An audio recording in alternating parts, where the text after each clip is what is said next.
Businesswoman humiliates Doorman in front of guest, little knowing he's a labor judge. Richard Thompson had been trying for 20 minutes to explain to Jennifer Miller that the access control system had experienced a technical failure, preventing her from registering the visitor's entry. The businesswoman, owner of the construction company Miller & Sons, took deep breaths, trying to control her growing irritation with every word from the 50-year-old man who had only worked as the commercial building's doorman for 3 months. "For heaven's sake, Richard, how can you be so incompetent?" Jennifer snapped, adjusting her dark grey blazer as she glanced at Michael Davis, the lawyer who had arrived for an important meeting. "My client has been waiting 15 minutes because of your inability to do the simplest job in the world." Richard lowered his head, feeling the weight of her words like knife wounds. For 3 decades he had worked as a judge in the New York labor court, but circumstances he'd rather not remember had led him to this front desk. Every humiliation from Jennifer made his soul bleed, but he knew he needed this job to rebuild his life. "Ms. Miller, I've already tried calling the company responsible for maintenance," Richard murmured, avoiding direct eye contact with Michael, who watched the scene with increasing discomfort. "They said they can only come tomorrow morning to check the issue." "Tomorrow?" Jennifer took 2 steps toward Richard, invading his personal space. "Do you really think I'll accept that pathetic excuse? My company has million-dollar contracts at stake, and you want me to tell my clients to wait until tomorrow because of an incompetent doorman?" Michael Davis shifted uncomfortably, clearly disturbed by the situation. It was his first time visiting the building, and he hadn't expected to witness such blatant disrespect. He crossed his arms, debating whether to intervene or simply wait for the situation to resolve itself. Richard felt his hands tremble slightly. In all his years presiding over labor hearings, he had never imagined he'd one day be on the other side, humiliated by a boss who clearly had no regard for basic employee rights. "I can try to handle it manually," Richard offered, his quiet voice carrying a dignity Jennifer failed to notice. "I can write down Mr. Davis's information in a temporary logbook and transfer it to the system once it's working again." "Write it down by hand?" Jennifer let out a bitter laugh. "What kind of primitive establishment do you think I run here? It's 2024, not 1950. My God, what was I thinking hiring someone so outdated?" Jennifer's words echoed through the building's lobby, creating an awkward silence. Richard swallowed hard, remembering the times he had defended employees in similar situations. The irony wasn't lost on him, but he knew revealing his true identity now would only complicate things further. Michael finally stepped forward. "Miss Miller, perhaps we can resolve this another way. I don't mind waiting a few extra minutes, while your employee finds a solution." "No, Mr. Davis," Jennifer turned to the lawyer with a forced smile. "You're my guest and deserve the excellence my company provides. This kind of problem should never happen." Richard watched their interaction, noting how Jennifer's tone completely shifted when speaking to Michael. It was as if she had 2 distinct personalities, one polite and professional for people she deemed important, and another cruel and demeaning for those she saw as beneath her. "Richard," Jennifer turned back to him with icy sharpness, "I'll say this only once. I want you to find a solution to this problem in the next 5 minutes, or I'll have to reconsider your position in this company." The threat hung in the air like a heavy cloud. Richard knew Jennifer wasn't joking. She had fired other employees for far lesser reasons. He desperately needed that job, not just for financial stability, but because it was his only chance to hold onto some dignity while trying to rebuild his career. "I'll check if I can restart the system manually," Richard said, heading to the control panel behind the reception desk. As Richard worked on the equipment, Jennifer approached, Michael lowering her voice, but not enough for Richard not to hear. "I apologize for this embarrassing situation, Dr. Davis. Unfortunately, it's very hard to find qualified people for simple positions like this. Most lack the education or preparation to work in a serious business environment." Richard felt every word like a slap. He had spent 3 decades studying, specializing, building a respectable career in the judiciary. He had 2 master's degrees, spoke 3 languages, and had presided over cases involving companies far larger than Jennifer's. But here, in this moment, he was just an incompetent doorman in her eyes. Actually, Michael hesitated. For a moment, I work a lot with labor issues, and I must say situations like these can be more complicated than they seem. Sometimes technical problems happen, and they're not necessarily the employee's fault. Jennifer forced another smile, but Richard saw the irritation in her eyes. Of course, Dr. Davis, but understand that in a company like mine, we can't accept excuses. Results are what matter. Richard managed to partially restart the system, only to discover the problem was more serious than he thought. The issue wasn't just in the access control software, but also in the connection to the central server. That meant even if he could register Michael's entry, he couldn't guarantee the information would be processed correctly. Ms. Miller, Richard turned to her with a weary expression. I've managed to restart part of the system, but there are still issues with the server connection. I can log Mr. Davis's entry, but I can't guarantee it will be processed properly. You can't guarantee? Jennifer raised her voice again. Are you telling me that even with the system partially working, you still can't do your job, right? Richard felt a pressure in his chest. During all his years as a judge, he had prided himself on his ability to stay calm even in the most tense situations. But being on the other side, constantly attacked and humiliated, was testing limits he didn't know he had. What I'm saying is there are technical limitations beyond my control. Richard tried to explain with the same patience he once used to clarify complex legal matters in court. I can log it manually and ensure it's transferred correctly once the system is back online. Technical limitations? Jennifer let out a sarcastic laugh. What kind of employee makes up technical excuses to justify their incompetence? You're not a systems engineer, Richard. You're a doorman. Your job is to open this door and log visitors, period. Michael shifted uncomfortably, clearly disturbed by how Jennifer was treating Richard. Ms. Miller, if I may suggest, perhaps we can go ahead with the manual log. I'm sure your employee will do what's needed to sort it out later. Dear listener, if you're enjoying the story, please take a moment to like and especially subscribe to the channel. It helps us a lot as we're just starting out. Now, continuing, Jennifer turned to Michael with an expression that mixed gratitude and exasperation. You're very understanding, Dr. Davis, but I can't accept that my company looks unprofessional because of employees who can't solve simple problems. Richard observed the dynamic between the two, noticing something familiar in Michael's demeanor. There was a respectful formality in his gestures, a posture Richard recognized from his decades in law.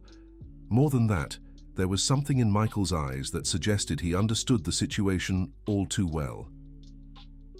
I'll make a manual record, Richard announced, picking up a notepad. I just need your documents, Mr. Davis, to note the necessary details. Michael handed over his ID and business card, and Richard carefully began jotting down the information. As he read the card, Richard felt a slight jolt. Michael Davis was a labor law specialist with an office in central New York. Dr. Michael Davis, Richard read aloud, trying to keep his voice neutral. Labor attorney, here for a meeting with Ms. Miller at 2:30. Exactly, Michael confirmed, watching Richard with growing interest. There was something familiar about this man, but he couldn't place it. Jennifer, impatient, tapped her foot. Have you noted everything? Can we go up now? We're late because of all this mess. Richard finished the notes and returned the documents to Michael. All set, Mr. Davis. Sorry for the delay and the inconvenience. Don't worry, Michael smiled genuinely at Richard. These things happen. Thank you for your patience in sorting it out. Michael's kindness contrasted sharply with Jennifer's attitude, making Richard feel a pang of nostalgia for the days when he was treated with the respect his position deserved. He waved as they headed to the elevator. Richard, Jennifer stopped and looked over her shoulder. I want you to fix this technical issue by the end of the day. If we're still having problems tomorrow, we'll have a serious conversation about your future here. Richard simply nodded, watching the elevator doors close. Once alone at the front desk, he sat in his chair and sighed deeply. 3 months ago, he was presiding over a hearing that decided the fate of hundreds of employees at a major company. Today, he was being threatened with dismissal over technical issues entirely beyond his control. The front desk phone rang, interrupting his melancholy thoughts. Miller Business Tower front desk, Richard speaking. Richard, it's Bob from building maintenance. The voice on the other end sounded tired. I got the call about the access system issue. I can stop by now to take a look? Richard felt a momentary relief. That would be great, Bob. The system's been down since this morning. I'll be there in 20 minutes. In the meantime, can you try turning the main system off for 5 minutes and rebooting? Sometimes that fixes connection issues. I've already tried that, but I can try again. Richard glanced at the control panel. Bob, do you know if building management has any backup system for situations like this? They do, but only the building manager has access, and he's out at a meeting and won't be back until tomorrow. That's why I told you to call me if you had urgent problems. Richard felt a stab of frustration. If he'd had that information earlier, he could have explained the situation better to Jennifer. But he knew that even with a full technical explanation, she would probably still blame him for the problem. All right, Bob. I'll wait for you to get here. Richard hung up the phone and turned his attention back to the control panel. He decided to try the procedure Bob had suggested one more time, shutting down the main system completely. The building fell momentarily silent, with only the sound of the air conditioning and distant traffic from the street. 5 minutes later, Richard turned the system back on and waited. To his surprise and relief, the control panel lights returned to normal, and the computer screen showed the server connection had been restored. It worked, he murmured to himself, quickly testing the system's basic functions. But the joy was short-lived. Less than 10 minutes later, the system began showing intermittent failures again. It was clearly a more serious issue, requiring specialized maintenance. Richard noted the times and symptoms of the problems to report to Bob when he arrived. The phone rang again. Front desk. Richard, it's Jennifer. Her voice sounded irritated even over the phone. Dr. Michael told me you were very polite and professional in handling the issue, but I want to make it clear that this doesn't change the fact that situations like this cannot happen again. Richard was surprised by Michael's comment, but kept his tone professional. Understood, Ms. Jennifer. I've already contacted maintenance, and they'll be here soon to fix the problem for good. Good. And Richard? There was a pause in her voice. Dr. Michael mentioned something interesting. He said you seem to have technical knowledge beyond what's expected of a doorman. Where did you pick that up? The question caught Richard off guard. He knew he had to be careful with his answer, not revealing too much about his past, but also not lying. I've always liked understanding how things work, he replied diplomatically, and I've worked in several places where I had to deal with similar systems. Jennifer seemed to be processing the information. What kind of places? Richard felt his heart race. Offices mostly, places with access control and security systems. It wasn't a lie after all. The Supreme Court where he used to work had much more sophisticated security systems than this commercial building. Interesting, Jennifer paused. Well, regardless of your past experience, I want to make it clear that we expect excellence in all duties here, no matter how simple they may seem. I completely understand, Miss Jennifer. Good. Oh, and Richard, Dr. Michael will be down in about an hour. Make sure the system is working perfectly when he leaves. The line went silent. Richard stared at the phone for a moment, processing the conversation. It was interesting that Michael had said something positive about him to Jennifer. Most people preferred not to get involved in situations like that. 15 minutes later, Bob arrived with a toolbox and testing equipment. He was a man in his 60s with graying hair and calloused hands that spoke of decades of manual labor. So, Richard, let's see what this system's up to. Bob greeted him with a firm handshake. The problem's intermittent, Richard explained, showing his notes. It works for a few minutes, then fails again. I managed to restart it temporarily, but it doesn't last. Bob examined the control panel, running tests with a small electronic device. Looks like a network card issue. These older cards can't handle much. I'll have to replace it, but I don't have a spare here. How long will it take to get the part? If I order it today, it'll be here tomorrow morning. But I can try a temporary fix that should hold until then. Bob began disassembling part of the equipment. Tell me something. Do you know anything about electronics? Richard hesitated. During his years as a judge, he had learned a lot about technology out of professional necessity, including basic concepts of electronic systems. A little? Why? You speak more technically than most doormen I know, and your notes about the issues are very detailed, Bob observed Richard with curiosity. Have you worked with this before? Let's just say I've had to deal with similar systems. Richard kept his answer vague. Bob worked for about half an hour soldering some components and adjusting connections. During that time, Richard watched the process, occasionally asking questions that revealed surprising knowledge for someone in his position. There, Bob tested the system and smiled. It should hold until tomorrow when I bring the new part, but be careful not to overload the system. Avoid using too many functions at once. Thank you, Bob. You saved my life here. Don't mention it. And Richard? Bob lowered his voice. I don't know your story, but you clearly know more than you let on. If you ever want to switch fields, I have contacts at several tech companies looking for people with your profile. Richard smiled with genuine gratitude. It was the first time in months someone had recognized his skills without knowing his past. I appreciate the offer, Bob. I'll think about it. After Bob left, Richard carefully tested the repaired system. It worked fine, but he could tell it was a temporary fix. He made a few more notes, this time including the technical explanations Bob had given. About 40 minutes later, the elevator opened and Michael Davis appeared alone. Jennifer wasn't with him. Good afternoon again, Richard. Michael approached the front desk. Is the system working better now? Yes, Mr. Davis, we managed a temporary fix. The permanent maintenance will be done tomorrow. Michael nodded but didn't make a move to leave immediately. Instead, he studied Richard for a few seconds.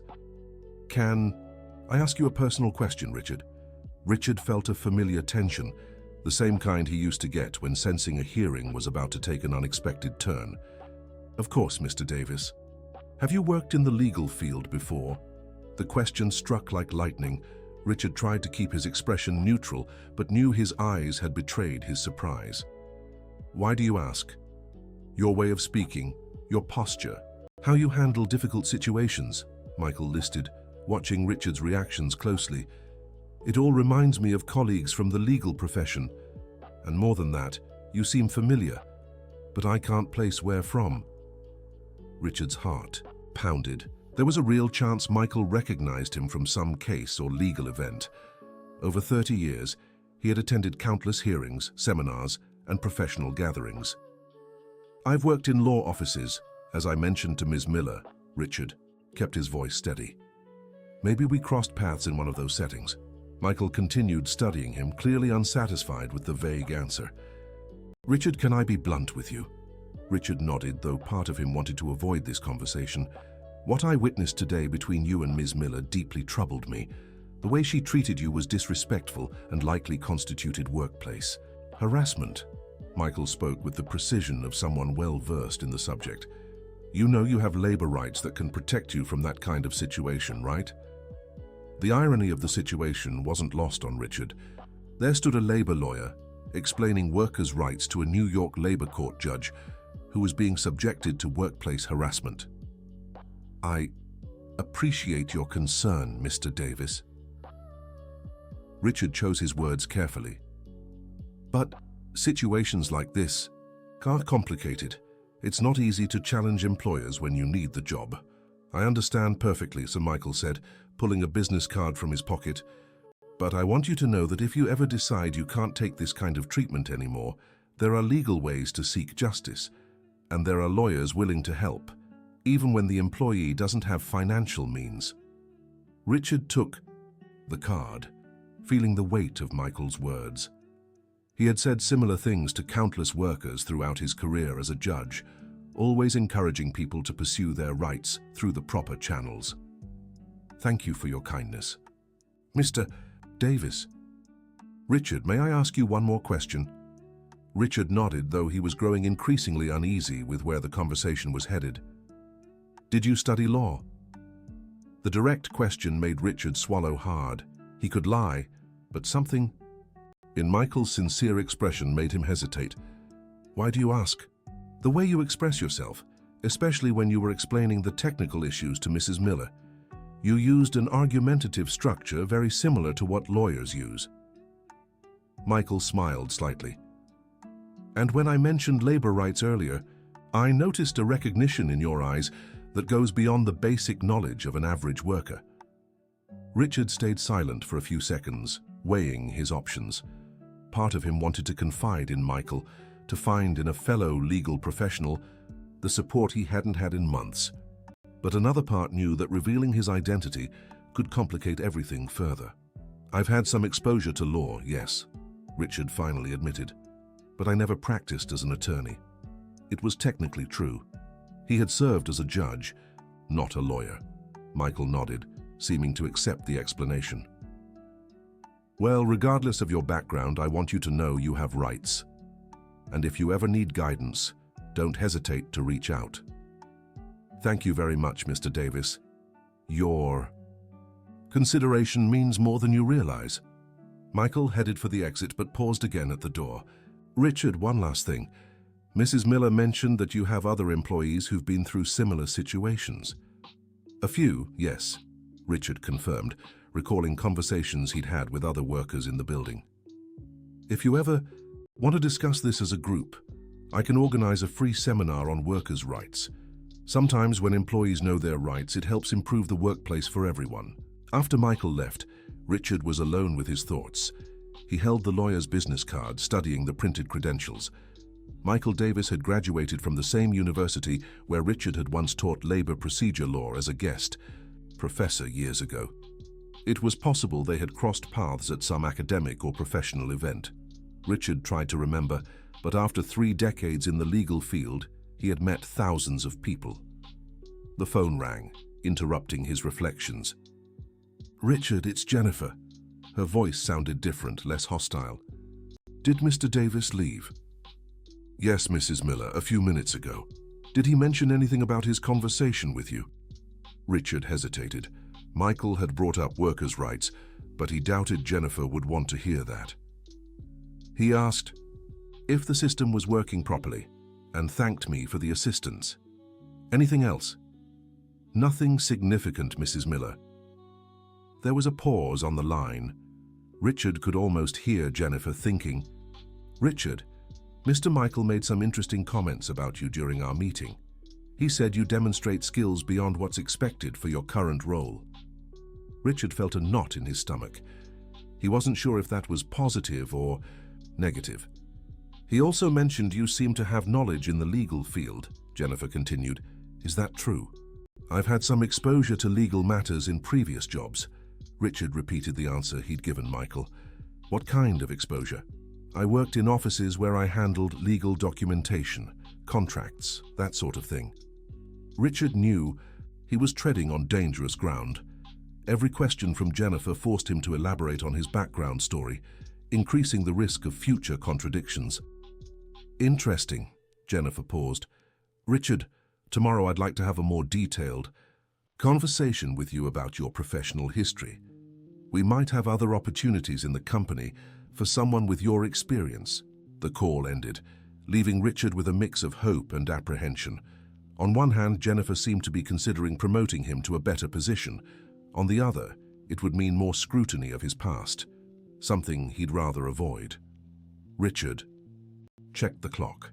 He still had 3 hours left in his shift. He decided to use that time to carefully think about how he'd answer Jennifer's questions the next day. He needed to craft a consistent narrative that explained his skills without revealing his true identity. The rest of the afternoon passed quietly. The access system worked without issues, and Richard attended to a few visitors from other companies in the building. Each interaction reminded him of how drastically his life had changed in recent months. When it was finally time to leave, Richard finished his shift notes and handed over the information to Susan, the night shift receptionist. Susan was a woman in her 50s, friendly and discreet, who always treated him kindly. "Richard, you seem worried today," Susan remarked as she checked the notes. "Everything all right?" "Nothing serious, Susan. Just a few hiccups with the system, but it's all sorted now." "And Mrs. Jennifer? I heard she had one of her episodes today." Richard looked at Susan in surprise. You know about that? Richard, I've worked here for 5 years. I know Mrs. Jennifer's temper better than anyone. Susan lowered her voice. She's already driven 3 employees to quit this year, alone because of how she treats people. 3 employees? 2 security guards and a receptionist. They all left because they couldn't take her bullying anymore. And they were good at their jobs too. Richard absorbed this information, feeling less alone in his situation. Why hasn't anyone reported her officially? Who's going to report her? She owns one of the biggest companies in the building. She has pull with the property management, and most people working here need their jobs, Susan sighed. It's a tough situation. And you've never thought about reporting her? Susan finished the question. I have, yes, but to whom? And with what proof? She's clever. She never does anything in front of witnesses who could hurt her. Richard reflected on this. It was exactly the kind of situation he used to face as a judge, cases where there was clearly workplace harassment, but evidence was hard to establish because the offenders were careful not to leave traces. Susan, do you know other employees who've gone through similar situations with her? A few, why? Are you thinking of doing something? Richard showed her Michael's card. A labor lawyer who was here today offered help, said he could give a talk on workers' rights for the employees. Susan examined the card. Michael Davis, that name sounds familiar. I think I've seen him on TV talking about workers' rights. Really? I'm almost sure. He appears on some TV shows as an expert. He's well respected in the field. Susan handed the card back. Richard, if you're thinking of doing something, you can count on me. And I know at least 4 more people in this building who'd be interested. I'll think about it. Richard put the card in his pocket. Thanks for the info, Susan. You're welcome. And Richard, be careful with Mrs. Jennifer. When she takes an interest in employees' lives, it's usually not for good reasons. Richard left the building with those words echoing in his mind. The walk to the subway station gave him time to process the day's events. Michael Davis had clearly suspected there was more to Richard than met the eye. Jennifer wanted to dig into his past, and now there was the possibility of organizing other employees to fight for their rights. During the subway ride to his modest home on the outskirts, Richard reflected on the ironies of his current situation. For 3 decades, he had been the person workers like him now turned to for justice. He had presided over hundreds of hearings where employees sought compensation for harassment, unsafe working conditions, and employer misconduct. Now he was on the other side, the vulnerable worker, subject to the whims of an employer who clearly didn't respect her employees' rights. And the only person who had offered help was a lawyer who didn't even know who he really was. When he got home, Richard sat at his dining table with a cup of coffee and Michael Davis's business card. He opened his laptop and searched the lawyer's name online. The results confirmed what Susan had said. Michael Davis was indeed a respected attorney, a labor law specialist who frequently appeared in the media discussing workplace issues. He ran a mid-sized firm with a solid reputation, specializing in harassment cases and workers' collective rights. Richard read a few articles Michael had published in legal journals. The writing was sharp and well-researched, showing deep knowledge of labor legislation and recent rulings. He was the kind of lawyer Richard had respected during his career as a judge. But there was something else in Michael's articles that caught Richard's attention. Several times, Michael mentioned the importance of labor judges who truly understood workers' struggles. In one particularly detailed piece, he praised judges who bring not just legal expertise but also human sensitivity to their decisions. Richard closed the laptop and stared out the window of his small apartment. Across the street, he could see a construction site where workers were building a new residential complex. Many of those men likely faced unsafe conditions, late paychecks, and a lack of proper safety gear. And if they had problems, they'd turn to the labor court, the same court where Richard no longer worked. The phone rang, interrupting his somber thoughts. Hello? Richard? It's Bob from maintenance. Hey Bob, any issues? Actually, good news. I got the replacement part today. I can swing by tomorrow morning to install it. What time do you get in? 7:30. Perfect. I'll be there by 8. The fix won't take more than an hour, and then the system will work just fine. Great, Bob. Thanks a lot. Richard, Bob hesitated. Did you talk to anyone about that job offer I mentioned? Richard had completely forgotten about Bob's suggestion regarding opportunities in the tech field. Not yet, Bob, but I appreciate you thinking of me. No problem. The offer still stands. If you change your mind, let me know. After hanging up, Richard reflected on the conversation. Bob had recognized his skills and offered help without knowing his past. Michael had done the same, though for different reasons. Even Susan had shown solidarity and offered support. It was comforting to know there were still people willing to help, despite his current situation. During his career as a judge, Richard sometimes forgot how crucial this kind of human support was for people in vulnerable positions. He prepared a simple dinner and spent the rest of the evening organizing his thoughts about the conversation he would have with Jennifer the next day. He needed a strategy that would allow him to explain his skills without revealing too much. About his past. Dear listener, if you're enjoying the story, don't forget to like and subscribe to the channel. It really helps those of us just starting out. Now, back to the story. He decided to say he had worked as an administrative assistant in law firms, which would explain his familiarity with legal terminology and procedures. It wouldn't be entirely false. During his training, he had interned at firms, though that was over 30 years ago. He also considered Michael's suggestion about organizing a seminar on labor rights for employees. It was an interesting idea, but Richard knew he'd have to be careful. If Jennifer found out he was teaching employees about their rights, she might see it as a threat. On the other hand, Richard knew better than anyone how important it was for workers to understand their rights. Throughout his career, he'd seen cases where problems could have been avoided if employees had basic knowledge of labor laws. Richard went to bed still mulling over these questions, unaware that the next day would bring complications neither he nor Michael had anticipated. The following morning, Richard arrived at work 15 minutes early to wait for Bob. The night security guard, a young man named Kevin, was finishing his shift when Richard arrived. "Good morning, Richard. Quiet night here," Kevin said, handing him the incident log. "Just one odd thing. Mrs. Jennifer came by around 6 in the morning. Richard paused while reviewing the log. 6 in the morning? She never comes in that early. Yeah, she said she needed to grab some important documents from her office. Stayed there about an hour and left without saying a word to me.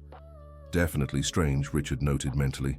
Bob arrived promptly at 8, carrying his toolbox and a small replacement part. "Morning, Richard. Ready to fix this problem once and for all?" "More than ready, Bob." While Bob worked on the system, Richard attended to a few early visitors. The foot traffic was always lighter in the first few hours, giving him time to observe Bob's work and occasionally ask technical questions. "All set," Bob announced after 40 minutes. "System's working perfectly. Tested all functions and everything checks out." Richard tested the system himself, entering a dummy record and verifying that all the information processed correctly. Everything worked as it should. "Perfect, Bob. Thanks for the quick work." "Anytime." "Oh, Richard." Bob lowered his voice. "I spoke to my contact at the tech company last night. They're looking for someone to oversee security system installations. It's not a very technical job, more administrative, but it pays well and would be an opportunity to grow in the field." Richard felt a spark of interest. "What kind of qualifications are they looking for?" "Experience with access control systems, ability to handle clients, and most importantly, someone who knows how to organize documentation and procedures. Basically, someone with the profile you demonstrated yesterday." "It's a tempting offer, Bob. I can arrange an informal interview if you'd like. No strings attached, just so you can learn more about the opportunity." Richard thought quickly. A job change could solve many of his current problems, but it would also create new challenges, especially related to his past. "I'll think about it and give you an answer in a few days, okay?" Of course, the opportunity won't disappear overnight. After Bob left, Richard sat at his workstation and reflected on the proposal. It was tempting, but he knew any job change would involve reference checks and possibly investigations into his professional background. At 9:30, the elevator opened and Jennifer appeared, wearing a navy blue suit and carrying a leather briefcase. She approached the front desk with an expression Richard couldn't quite read. "Good morning, Richard. Is the system working well today?" Good morning, Ms. Jennifer. Yes, the maintenance was completed this morning. Everything's running perfectly. Great. Jennifer set the briefcase on the front desk counter. Richard, as we discussed yesterday, I'd like to have a conversation about your professional background. Do you have a few minutes now? Richard felt his stomach tighten. Of course, Ms. Jennifer. Excellent. But before that, I need to show you something. Jennifer opened the briefcase and pulled out a few sheets of paper. Yesterday, after the meeting with Dr. Michael, I was curious about his comments regarding you. I decided to do a little research. A chill ran down Richard's spine. What kind of research? Well, I started by searching your name on social media, university alumni lists, professional records. Jennifer watched Richard's reactions carefully, and I found some interesting things. Richard tried to keep his expression neutral, but his heart was racing. What did you find? To start, I found a Richard Thompson, around your age, who worked for decades in the New York Labor Court. Jennifer paused to observe Richard's reaction, specifically as a labor judge. The silence that followed was deafening. Richard felt as if the ground had disappeared beneath his feet. All his attempts to keep his identity secret had just crumbled. It's you, isn't it, Richard? Jennifer asked, her voice a mix of curiosity and something that sounded like triumph. Richard stayed silent for several seconds, trying to decide how to respond. Denying it would be pointless. Jennifer had clearly found enough information to confirm her suspicions. Yes, he finally admitted, his voice low. It's me. Interesting. Jennifer smiled, but it wasn't a friendly smile. So we have a former labor judge working as a doorman. That raises a lot of fascinating questions. Richard swallowed hard. Ms. Jennifer, I can explain. Oh, I'm sure you can, Jennifer interrupted. And we'll have all the time in the world for that explanation. But first, I want you to tell me one thing. Yesterday, when Dr. Michael mentioned labor rights, you were evaluating my conduct as an employer, weren't you? The question was direct and precise. Richard realized Jennifer was smarter and more observant than he had initially estimated. I wasn't evaluating anything officially. I don't have the authority for that anymore. But you were observing, analyzing, making mental judgments about how I treat my employees, Jennifer pressed, using all your experience as a judge to assess whether my behavior constituted workplace harassment or other labor violations. Richard didn't respond, but his expression confirmed Jennifer's suspicions. And what conclusion did you reach, Dr. Richard? There was a sharp irony in how she pronounced the title. Jennifer. Ms. Jennifer, my current situation is complicated. I'm in no position to judge anyone. Oh, but I think you are. Jennifer closed the folder and leaned over the counter. And I think yesterday, when you were being humiliated by me, you were mentally building a harassment case against me. Richard felt a mix of anger and frustration. If you already knew who I was, why put me through that whole situation yesterday? Because I only suspected after Dr. Michael's comments. My research was done last night and this morning, Jennifer explained, and because I wanted to see how you'd react under pressure. I wanted to understand what kind of person you really are. And what conclusion did you reach? That you're exactly the kind of ex-judge I imagined. Arrogant, used to being respected, probably looking down on people like me who built businesses from scratch. The accusation caught Richard off guard. That's not true. Isn't it? Jennifer crossed her arms. Then explain to me, Dr. Richard, how a renowned labor judge ends up working as a doorman. What kind of scandal or incompetence brought you to this? Richard felt as if he'd been punched in the gut. Jennifer's words echoed the accusations that had destroyed his career months ago. It wasn't incompetence, Richard replied, his voice gaining a steadiness he hadn't felt in a long time. And it wasn't a scandal. Then what was it? Richard hesitated. Telling Jennifer the truth would mean exposing himself further, but it might be the only way to salvage some dignity. There were procedural irregularities in some cases I presided over, not by my bad faith, but due to flaws in the judicial system I couldn't control. When those irregularities were uncovered, I became the scapegoat. What kind of irregularities? Cases where decisions were altered after my signature, situations where my staff acted without my knowledge, issues with deadlines manipulated by third parties, Richard explained, the bitterness of those difficult months resurfacing. When it all came to light, it was easier for the system to blame me than to investigate what really happened. Jennifer studied Richard carefully as he spoke. And you just accepted the blame. I tried to defend myself, but when you're caught in a judicial scandal, even if innocent, your reputation is destroyed. No one wants to hire a former judge who was removed, regardless of the real circumstances. So you decided to hide, working as a doorman, hoping no one would discover your identity. I wasn't hiding, Richard said, a spark of indignation rising. I was trying to rebuild my life. This job may not be prestigious, but it's honest, and I've tried to do my best. Jennifer fell silent for a few minutes, processing the information.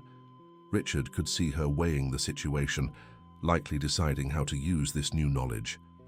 Richard, you do see the irony here, don't you? Jennifer finally spoke. A former labor judge who used to protect employees from abusive employers is now in a position to be abused by one.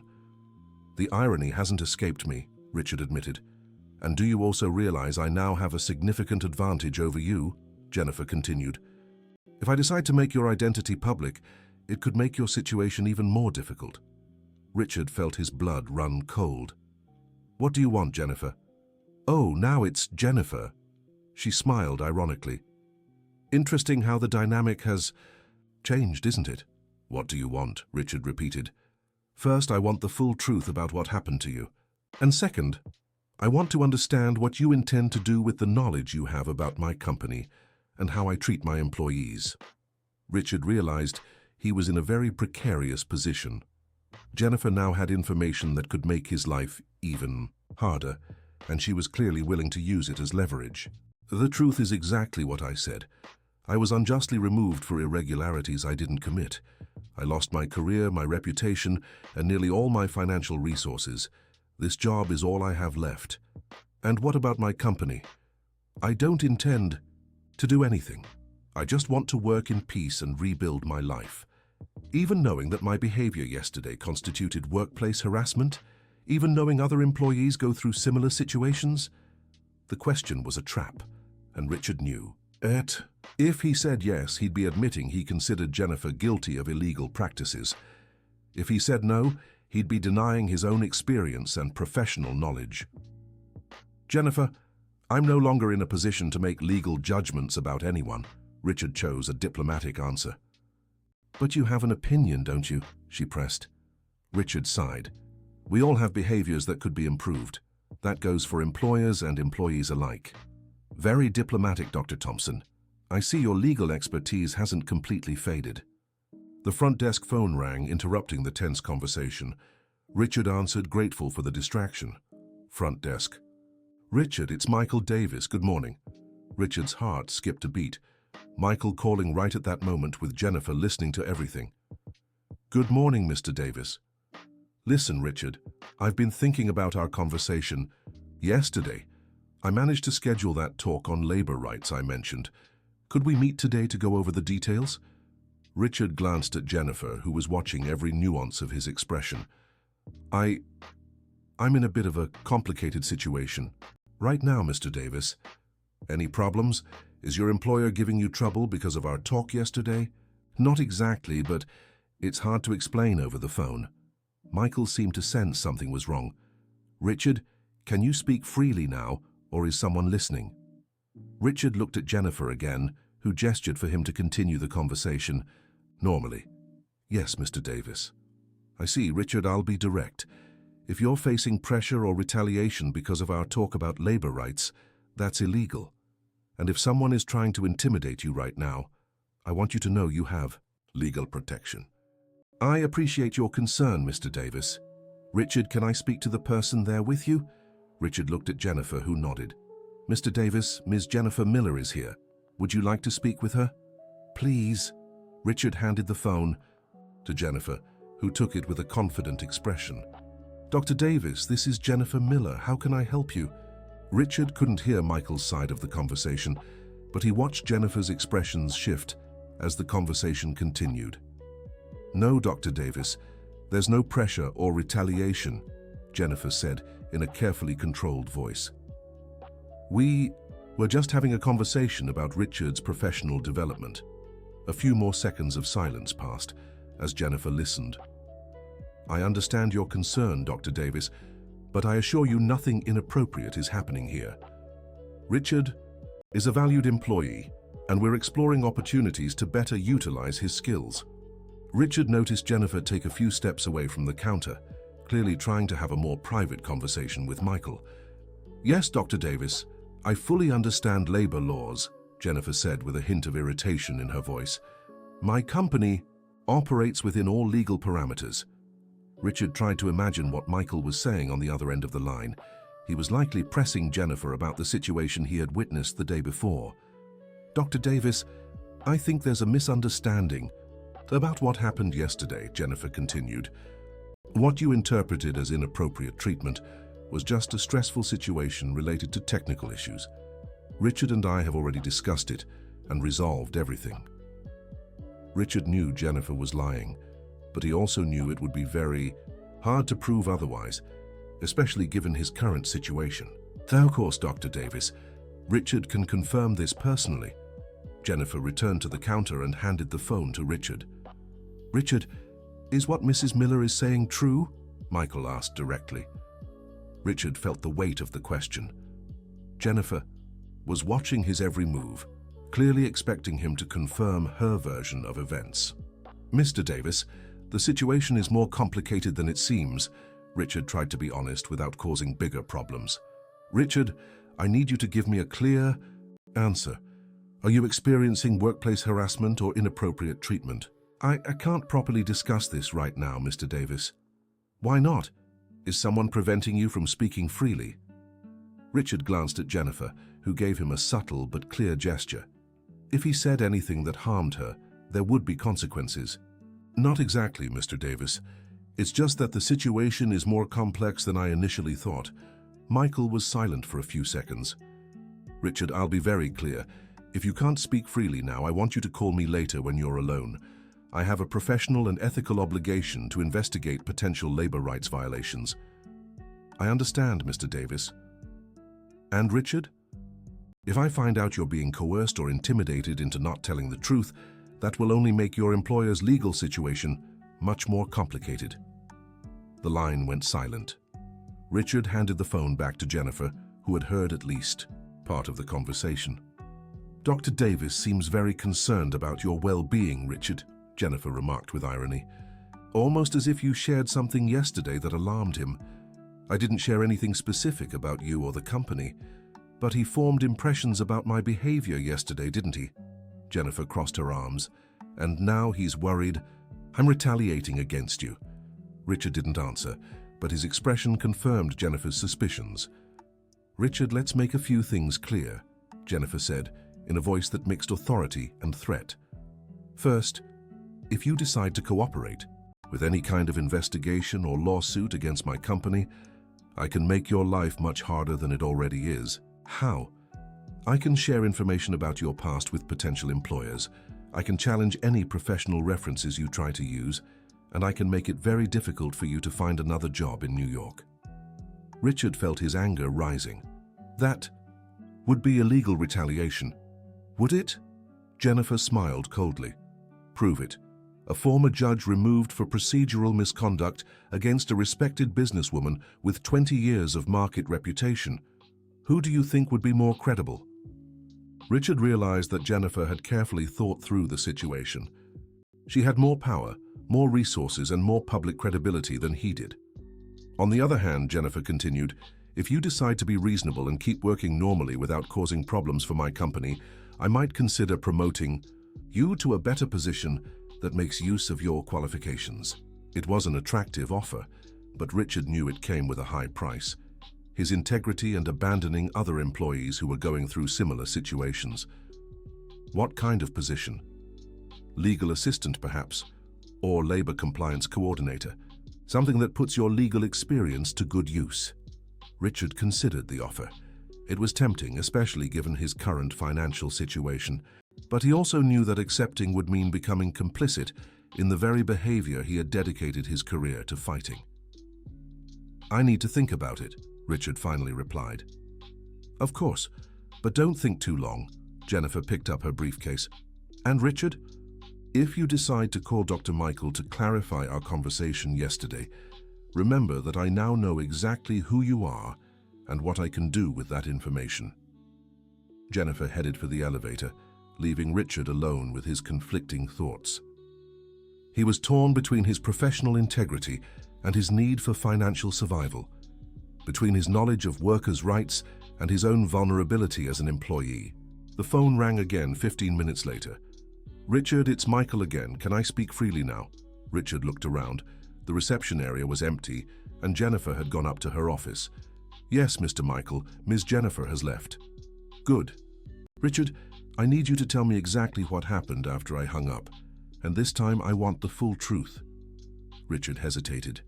Telling Michael everything would mean crossing a line from which there was no turning back, but not telling him would mean abandoning his integrity and allowing other employees to keep suffering. "Mr. Michael, before I say anything, I need to tell you something about myself that might change your perspective on this whole situation." "Go ahead." Richard took a deep breath.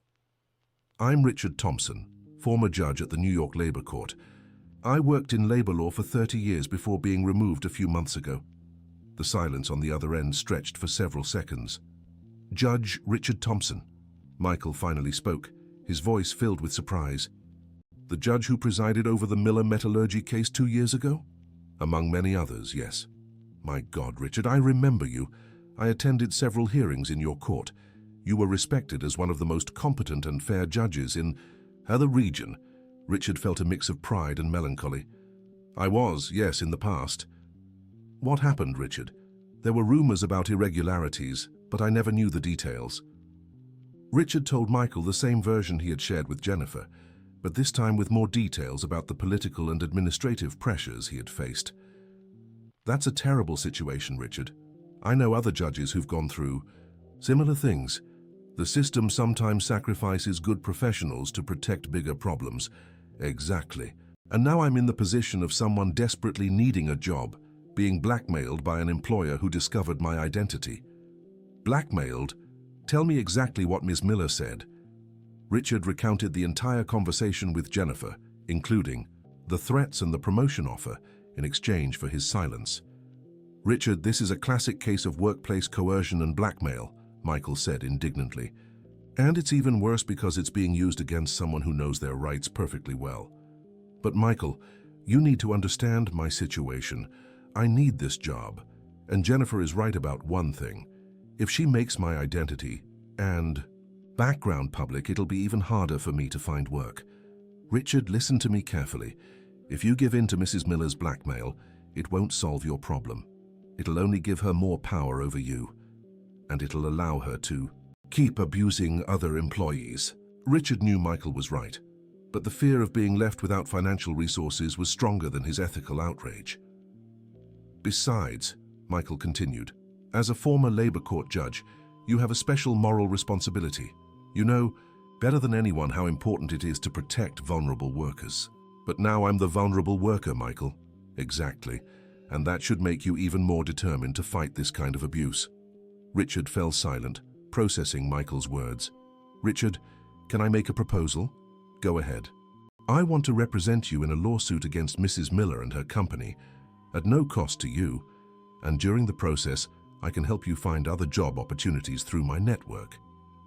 "Michael, I appreciate the offer, but..." "Richard, yesterday, you seemed familiar because I recognized in you the qualities I admire in good judges. Dignity, knowledge, human sensitivity. Don't let an abusive employer destroy those qualities. What if we lose the case? What if Jennifer follows through on her threats?" "Richard, with all due respect, you're thinking like a victim, not the experienced legal professional you are. Look at this legally. We have a strong case for harassment, coercion, workplace blackmail. And we have a defendant who just made the mistake of issuing explicit threats." Richard began to see the situation through his professional lens. Michael was right. If he were the judge evaluating a case like this, he'd have no doubts about the employer's liability. Besides, Michael added, I can investigate whether other employees are going through similar situations. If we can demonstrate a pattern of abusive behavior, the case becomes even stronger.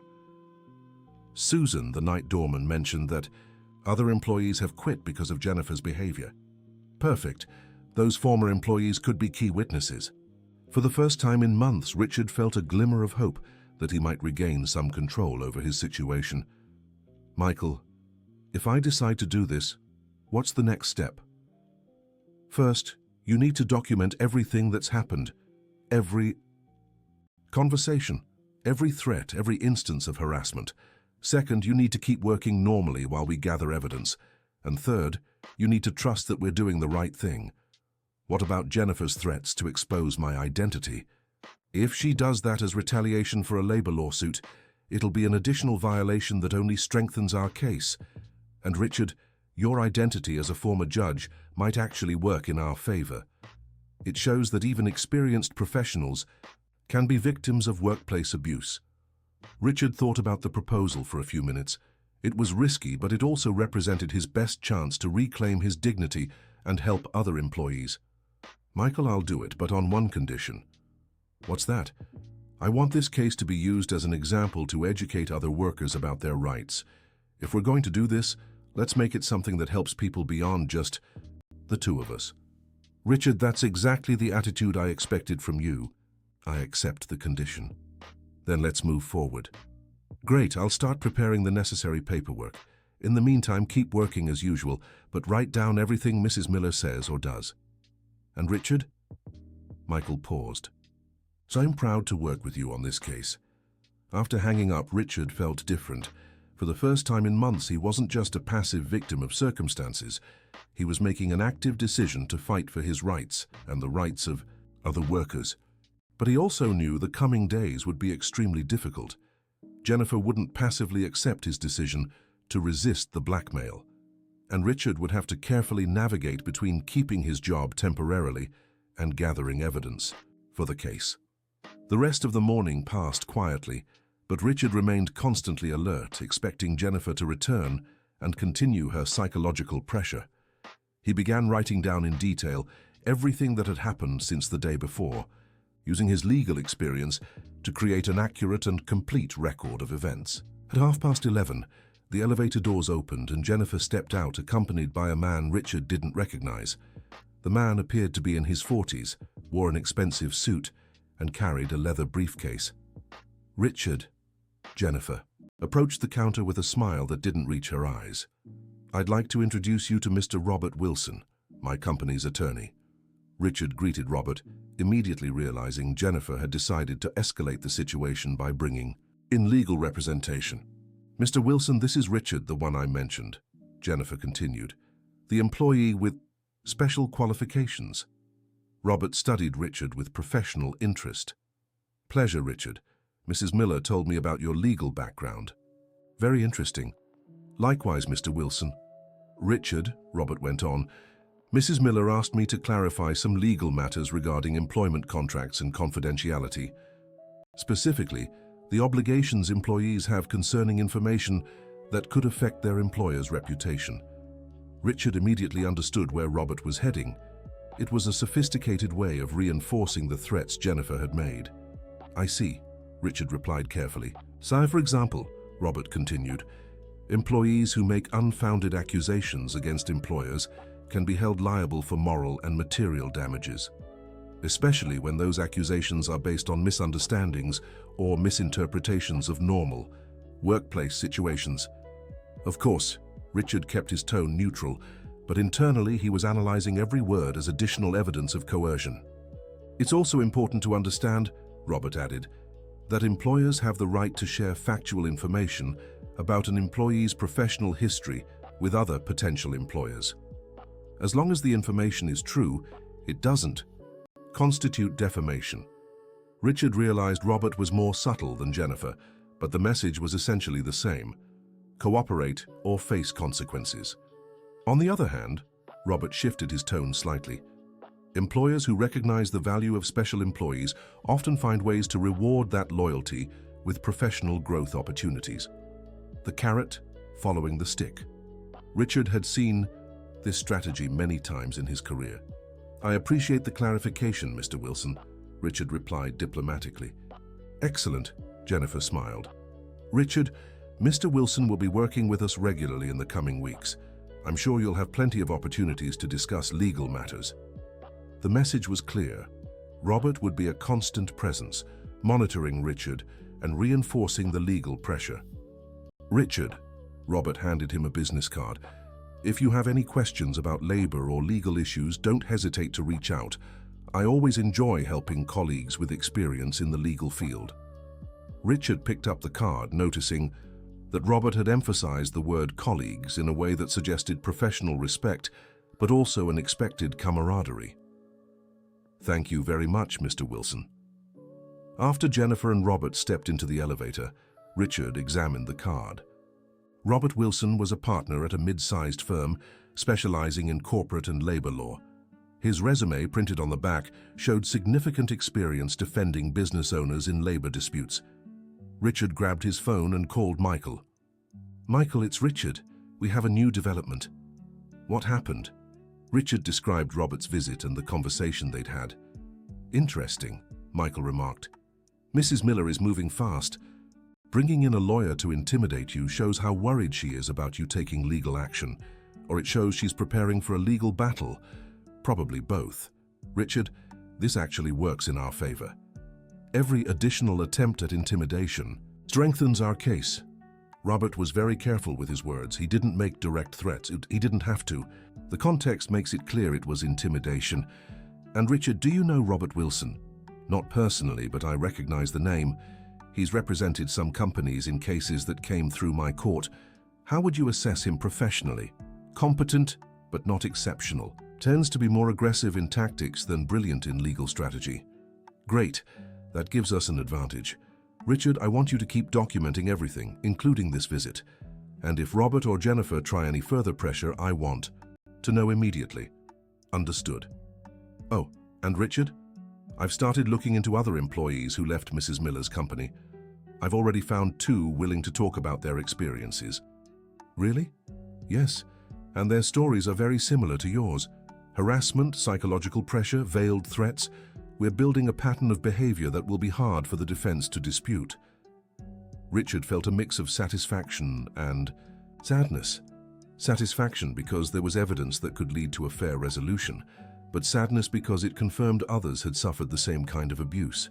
"Michael, how long do you think it'll take to gather all the necessary evidence?" "A few weeks, maybe a month. During that time, your situation might get more tense. Mrs. Miller will likely ramp up the pressure as she realizes you're not backing down. I'm prepared for that." "I'm sure you are." "Richard, one more thing. I've spoken to some colleagues about your professional situation. Once this case is resolved, I can help you find opportunities that better suit your legal expertise." "What kind of opportunities?" "Labor compliance consulting, arbitration, legal education.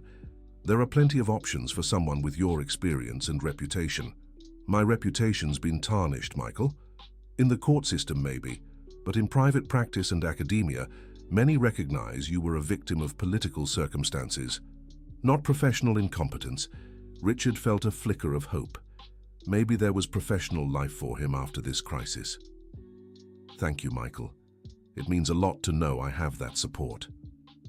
"Richard, we look out for each other in the legal community, especially when one of us faces injustice." The rest of the day passed without major incidents, but Richard remained tense, waiting for Jennifer's next move. He knew she wouldn't passively accept his resistance to her blackmail. Dear listener, if you're enjoying the story, don't forget to like and especially subscribe to the channel. It really helps us newcomers out. Now continuing beat at 4 in the afternoon, just as his shift was about to end, the phone rang. Front desk. "Richard, this is Jennifer. I need you to come up to my office right now." "Ms. Jennifer, my shift ends in 15 minutes. Susan is already here to replace me." "I don't care. Come up now. It's urgent." The line went dead. Richard looked at Susan, who had arrived a few minutes early for the night shift. "Susan, Ms. Jennifer wants to see me in her office. Can you take over the front desk?" Of course, Richard, but be careful. When she calls employees to her office outside normal hours, it's usually not good news. Richard took the elevator to the 12th floor, where Jennifer's office was located. It was his first time going up there, and he was struck by the luxurious decor and the panoramic view of the city. Jennifer's secretary, a young woman who seemed nervous, led him to a conference room where Jennifer and Robert were waiting, along with a third person Richard didn't recognize. "Richard, have a seat," Jennifer gestured to an isolated chair across the table, creating a clear us versus you dynamic. "Richard," Robert began, "I'd like to introduce you to Dr. Rebecca Johnson, a private investigator specializing in professional background checks." Richard felt a chill. They had hired a private investigator to dig into his past. "Dr. Rebecca has some very interesting information about you," Robert continued, "information that goes beyond what we found in public records." Rebecca opened a thick folder and began reading. Richard Thompson, born in 1974, graduated from Columbia University Law School in 1997, appointed to the judiciary in 2001, assigned to the New York Labor Court in 2003. She paused to observe Richard. "A seemingly exemplary career until 2024, when you were removed due to irregularities in several cases under your supervision." Richard kept his expression neutral, though he knew the worst was yet to come. "The irregularities included," Rebecca continued, "decisions that were altered after your signature, procedural deadlines that were improperly modified, and evidence that disappeared from cases under your oversight." "That's already public knowledge," Richard replied calmly. "Oh, but there are details that aren't public," Rebecca said with a cold smile. "For example, an internal investigation by the Supreme Court found that you maintained inappropriate personal relationships with some of the attorneys practicing in your court." Richard felt as if he'd been punched. "That's a lie." "Is it?" Rebecca checked her notes. "Attorney Benjamin Walker, a labor lawyer. You were seen together at restaurants and social events on multiple occasions between 2022 and 2023. Always meetings that happened shortly before or after important hearings. In your court." Richard realized what was happening. They were twisting normal professional relationships into a narrative of corruption. Attorney Benjamin Walker was a respected lawyer who frequently appeared in my court. It's normal for judges to have cordial professional relationships with local attorneys.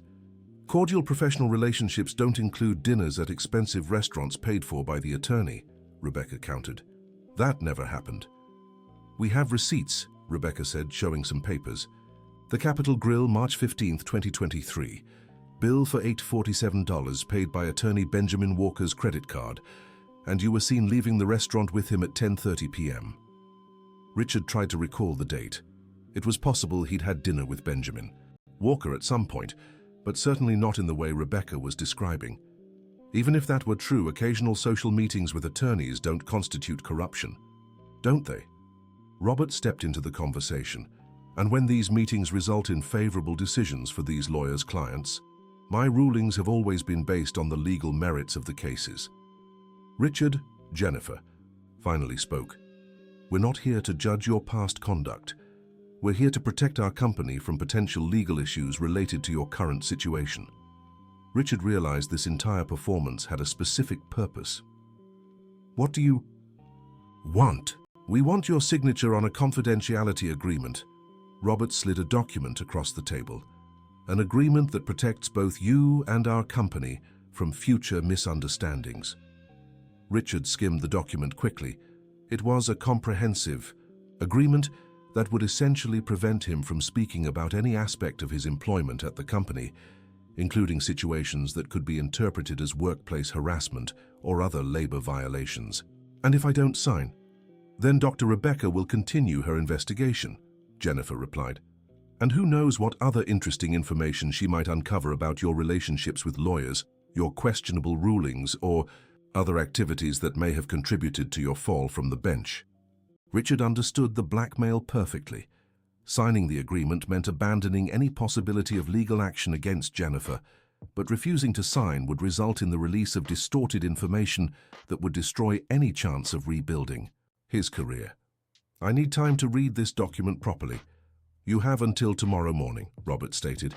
If you don't sign by 9 o'clock, we'll assume you've chosen not to cooperate.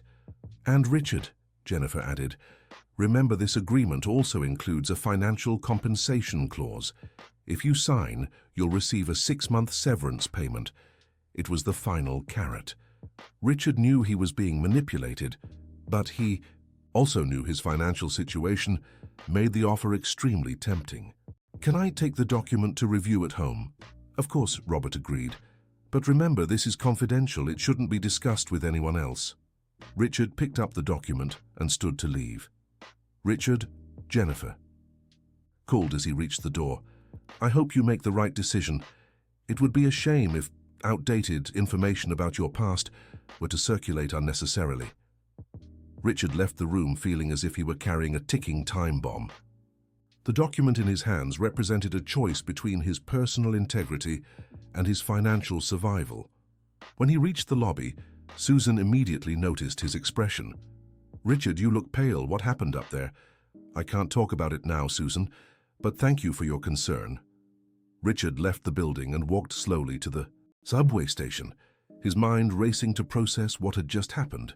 During the ride home, he analyzed every aspect of the situation. First, the claims about improper relationships with lawyers were clearly distorted, but based on real facts that could be hard to fully dispute. Second, Jennifer and Robert had shown they were willing to go to great lengths to protect the company and intimidate Richard. Third, the confidentiality agreement was broad enough to block any future legal action, but also offered significant financial compensation. When he got home, Richard immediately called Michael. Michael, I need to see you urgently. Preferably tonight. What happened, Richard? I can't talk over the phone. Where can we meet? My office, I'll be here until 8. Richard took a taxi to Michael's office, carrying the confidentiality agreement and a growing sense that he was about to make one of the most important decisions of his life. Michael's office was in a commercial building in downtown New York. It was a modest but well-organized space, with shelves full of legal books and walls decorated with diplomas and professional certificates. Richard, you look like you've seen a ghost, Michael remarked when Richard walked in. Maybe I have, Richard replied, handing the agreement to Michael. Read this and tell me what you think. Michael examined the document carefully, his expressions shifting as he read each clause. Richard, this is one of the most comprehensive confidentiality agreements I've ever seen. It essentially prevents you from speaking about any aspect of your job, even in future legal contexts. What about the claims they made about my past? Richard recounted the entire meeting to Michael, including the accusations about inappropriate relationships with lawyers. Richard, this is an elaborate smear campaign, Michael responded indignantly. They're taking isolated facts and creating a false narrative of corruption. But Michael, some of the facts are true. I did know several lawyers socially who practiced in my court, and it's possible I had dinner with Benjamin Walker on occasion. Richard, cordial professional relationships are normal and expected in the legal community. Turning that into accusations of corruption is dishonest and likely defamatory. But if they make this information public, even distorted, it will destroy any chance I have of rebuilding my career. Michael fell silent for a few minutes, clearly considering the strategic aspects of the situation.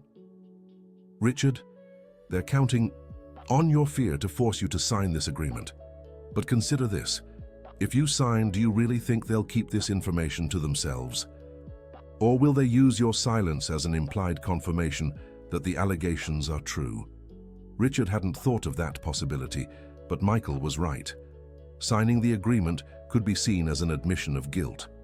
Besides, Michael continued, this agreement doesn't protect you from future retaliation. It only prevents you from defending yourself if it happens. So you think I shouldn't sign? I think you should fight. Richard, you've dedicated your career to protecting workers from exactly this kind of abuse. Now you have the chance to apply that knowledge to your own situation. But Michael, I have to consider the practical consequences. I need to work. I need an income. And you will, Richard, trust me when I say there are opportunities for someone with your experience. But not while you're being blackmailed by an abusive employer. Richard considered Michael's arguments. Logically, he knew Michael was right. Emotionally, though, the fear of the consequences was almost paralyzing. Michael, if I decide to fight, what would our strategy be? First, we won't sign the agreement. Second, we'll document this blackmail attempt as additional evidence. Third, we'll accelerate our case using the urgency of the situation to justify immediate legal action. What kind of action? We can request an injunction to prevent them from releasing defamatory information about you. We can also file a lawsuit for workplace harassment, coercion, and blackmail. What about the information they gathered about my past? Richard, if that information was obtained through private investigation without your consent and is being used for blackmail, it could constitute a violation of privacy and misuse of personal data. Richard began to see the situation through his professional lens again. Michael was right. There were multiple legal violations that could be challenged. Michael, there's something else I need to tell you. During my career as a judge, I presided over many cases similar to this one. I saw employers using exactly these tactics against vulnerable employees. And how did you usually rule in those cases? Always in favor of the employees when there was evidence of coercion or blackmail. I always emphasized that employers cannot use personal information to intimidate workers. So you know better than anyone what the right thing to do is. Richard took a deep breath. You're right, Michael, I won't sign the agreement. Excellent. Now let's work on our response strategy. Michael and Richard spent the next 2 hours drafting a detailed plan. First, Michael would prepare a formal letter rejecting the agreement and warning Jennifer about the legal consequences of her actions. Second, they would immediately file a lawsuit for multiple labor violations. Third, Michael would contact the legal press to highlight the case as an example of corporate abuse of power. Richard, one last thing, Michael said as they were wrapping up. Tomorrow will be a tough day. Jennifer will likely be furious when she finds out you rejected the agreement. Be prepared for additional pressure. I'm ready. And Richard, I'm proud of your decision. You're showing exactly the kind of courage I'd expect from an experienced magistrate. Richard went home feeling different. For the first time in months, he wasn't running from a problem or giving in to pressure. He was facing the situation head-on, using his professional skills and experience to fight for his rights. But he also knew he had crossed a line from which there was no turning back. From now on, it would be an open battle between him and Jennifer, with all that entailed. Richard had a restless night, mentally preparing for what was to come. He woke up early the next morning, dressed carefully, and arrived at work 15 minutes early. Susan was finishing her shift when Richard arrived. "Richard, you seem more confident today," she remarked. "Did you resolve your issues with Ms. Jennifer?" "Let's just say I'm dealing with them more actively," Richard replied. "Be careful, Richard. She got here at 7 this morning again, accompanied by 2 people I didn't recognize. They've been in her office ever since." Richard took in this information. Jennifer was clearly preparing for something. At exactly 9 o'clock, the phone rang. "Richard, come up to my office immediately." Jennifer's voice sounded controlled, but Richard could detect underlying anger. "I'll be there in 5 minutes." Richard took the elevator to the 12th floor, carrying a copy of the letter Michael had prepared rejecting the confidentiality agreement. When he arrived at Jennifer's office, he found a scene that looked like a war room. Jennifer, Robert, Rebecca, and 2 other people he didn't recognize were seated around a large table covered with documents and laptops. "Richard, sit down." Jennifer gestured to the same isolated chair as the day before. "Before anything else," Richard said, remaining standing, "I'd like to deliver my formal response to the agreement presented to me yesterday." Richard placed Michael's letter on the table. Jennifer picked it up and read it quickly, her expression hardening with each line. "Richard, you're making a very serious mistake," Jennifer finally said. "Actually, I think I'm finally making the right decision." Robert took the letter from Jennifer and examined it. "Richard, this letter is signed by Michael Davis, the lawyer who was here the day before yesterday. Are you being represented by him?" "Yes." "Interesting." One of the people Richard didn't know spoke for the first time. He was a man around 50 years old, with a posture that suggested authority. "Mr. Richard, I'm Dr. Jonathan Harris, a criminal defense attorney. Mrs. Miller hired me to handle the criminal implications of the accusations you may be considering making. Richard felt a chill. They were escalating this to criminal matters. Dr. Harris, Richard kept his voice steady. I'm not making criminal accusations against anyone. I'm simply exercising my labor rights. But accusations of workplace harassment, coercion, and blackmail do have criminal implications, Dr. Harris explained. And when those accusations come from someone with your history, it raises questions about motivation and credibility. Richard realized they were trying to turn him from victim into aggressor. Dr. Thompson, the fifth person, finally spoke up. It was a woman in her 40s, wearing a sleek suit. I'm Dr. Patricia Anderson, a specialist in corporate communications and crisis management. I'm here because the actions you're considering could significantly impact the reputations of several individuals and companies. Richard was starting to feel overwhelmed by the number of people involved, but he tried to stay focused. Ladies and gentlemen, I appreciate everyone's presence, but I believe this situation can be resolved much more simply if we all respect basic labor rights. Labor rights? Jennifer let out a bitter laugh. Richard, you're forgetting that I know exactly who you are and what you did to lose your position in the judiciary. And you're forgetting that intimidation and blackmail are illegal. No matter who's involved. The silence that followed was tense. Richard could see his firm tone had caught Jennifer and her team off guard. Dr. Harris finally broke the silence. Perhaps it would be helpful to review exactly what evidence you and your attorney believe you have to support such serious accusations. With all due respect, Dr. Harris, evidence is presented in court, not in formal meetings. Robert leaned forward. Richard, you're clearly being misled by Mr. Davis. Maybe you should consider the financial implications of a drawn-out legal battle against a company with substantial resources. Are you threatening me with legal costs? I'm simply pointing out practical realities, Robert replied. Richard looked around the table, observing the 5 professionals Jennifer had assembled to intimidate him. It was an impressive display of power and resources, clearly designed to make him back down.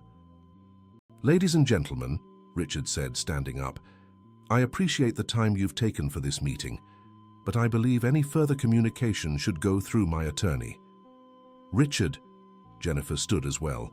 Before you leave, there's one last thing I'd like to show you. Jennifer picked up a tablet and turned it on, showing Richard a video recording. This is security footage from the Capitol Grill, dated March 15th, 2023. Watch closely. Richard watched the video, which clearly showed him having dinner with a man he now recognized as Mr. Benjamin Walker. The footage displayed a seemingly friendly conversation, with both men laughing and talking animatedly. Now watch this. Jennifer fast-forwarded to a moment where Benjamin handed Richard an envelope. Richard remembered the occasion. Benjamin had given him an invitation to a legal seminar, nothing more. But in the video, without context, it looked far more suspicious.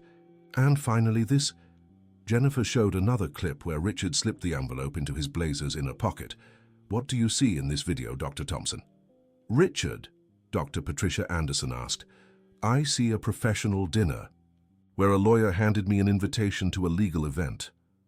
Is that really what others will see? Dr. Patricia continued. Or will they see a former judge receiving something from a lawyer at a dinner paid for by that same lawyer? Richard realized how they had carefully constructed a visual narrative that completely distorted the reality of the events. This is dishonest, and you know it, Richard replied. Dr. Jonathan Harris intervened. If this video is made public, along with information about the irregularities that led to your removal from the bench, what conclusions do you think people will draw? Richard felt the trap closing around him. They had meticulously built a smear campaign that would be extremely difficult to challenge. Furthermore, Dr. Patricia added, we have similar evidence from at least 3 other lawyers with whom you maintained social relationships during the period you presided over cases involving their clients. Gentlemen, Richard said, trying to maintain his dignity, if you release defamatory information about me, that will constitute slander and misuse of private information. Slander? Robert questioned. We're talking about documented facts and authentic recordings. Slander would be if this information were false, Richard realized he was in a far more dangerous situation than he had initially understood. They weren't just threatening to ruin his career, they were threatening to completely destroy his reputation. "Dr. Richard," Jennifer spoke again, "there's still time to reconsider your position. The confidentiality agreement we offered yesterday is still available." "With some modifications," Robert added. "Given the current circumstances, the financial compensation would be reduced to 3 months' salary." Richard understood they were increasing the pressure while reducing the incentives. It was a classic coercive negotiation tactic. "I need to consult my lawyer before making any decision." "Of course," Dr. Jonathan agreed.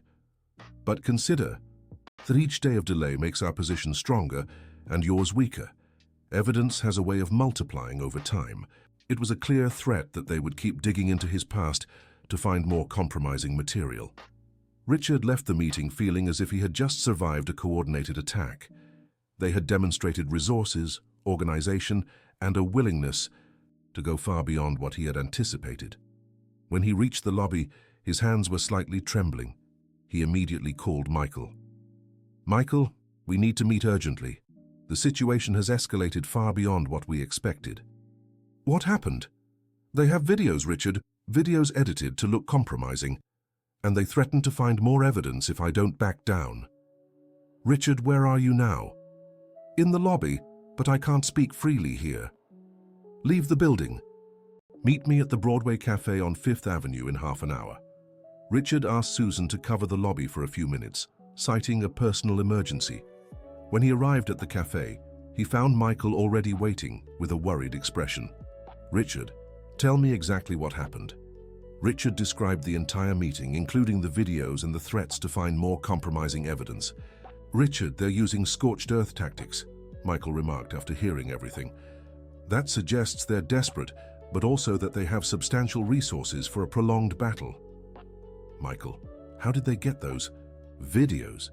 And how did they know to look specifically for those dates?" "Good question. That suggests they have access to information they shouldn't, or that someone is helping them with internal judicial system information." Richard thought about that possibility.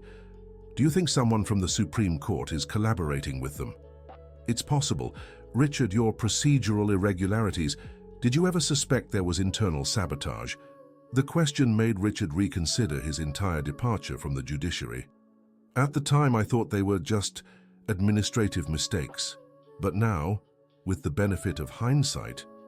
"Richard, it's possible you were the target of a smear campaign from the very beginning, and now Jennifer is using the same tactics and connections that were used against you before."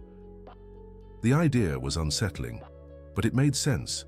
Richard had always wondered how so many administrative errors had happened simultaneously in such important cases. "Michael, if this is true, how can we prove it? We'll need to investigate."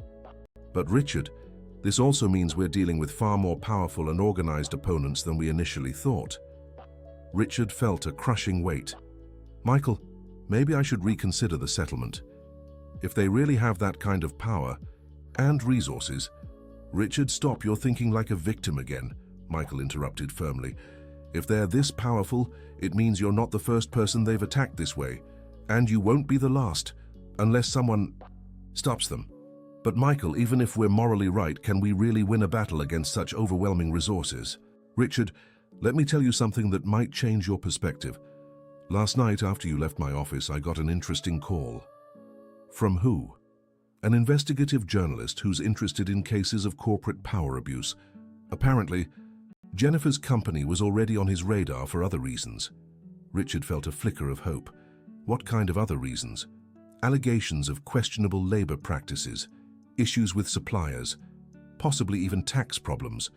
"Richard, if we can connect your case to a larger pattern of abusive behavior, it'll completely change the dynamics. Do you think we can do that?" "I think we have to try. Richard, you know the law better than anyone. You know the only way to stop organized bullies is by fully exposing their activities legally." Richard reflected on Michael's words. Throughout his career, he'd seen many cases where individual employees hesitated to challenge powerful employers, only to later discover their situations were part of systemic patterns of abuse. "Michael, if we decide to move forward, What's our strategy?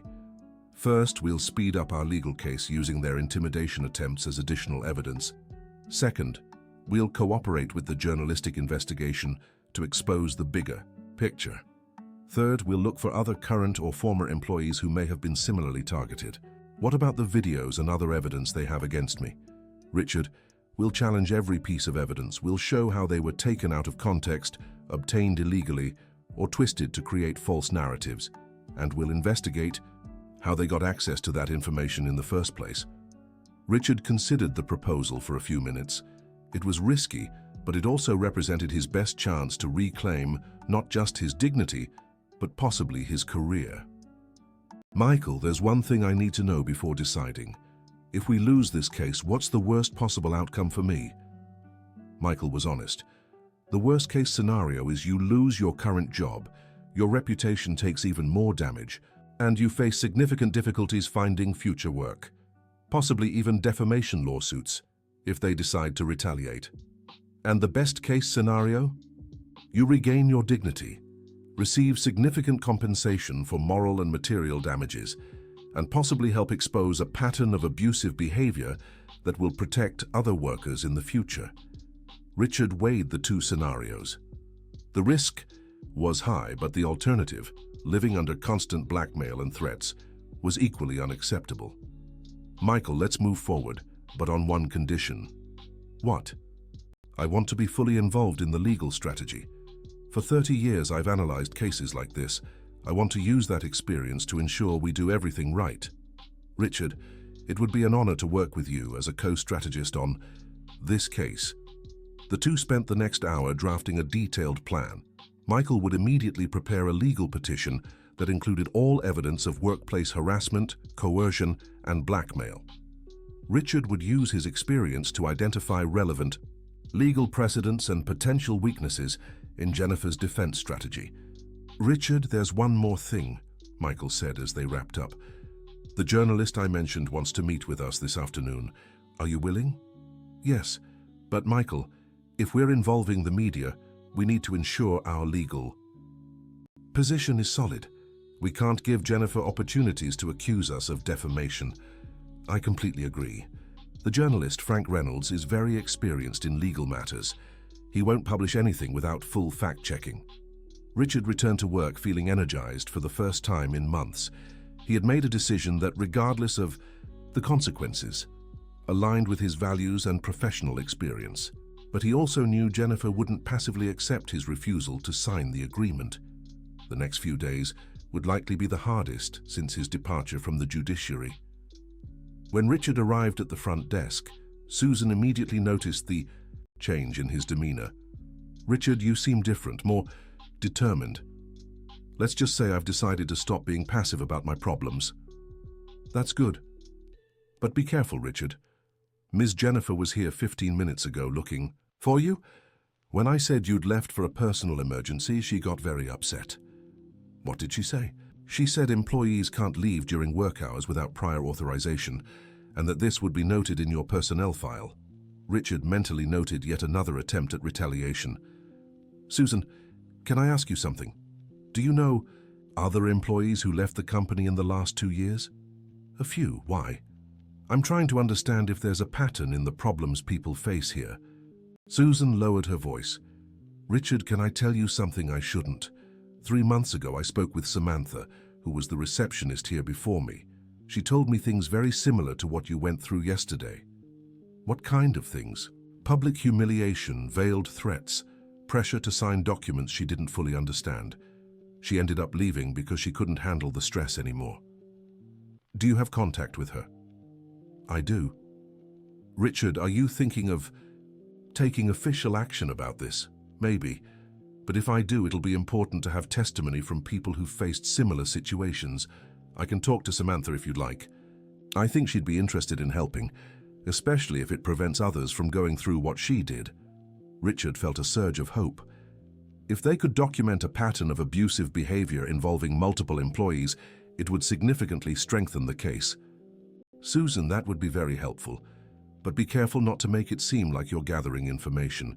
If Jennifer finds out, it could cause problems for you too. I understand. I'll be discreet. The rest of the afternoon passed without incident, but Richard remained constantly tense, expecting some form of retaliation from Jennifer. At 5 in the evening, as his shift was ending, the phone rang. "Richard, this is Jennifer. Come up to my office before you leave."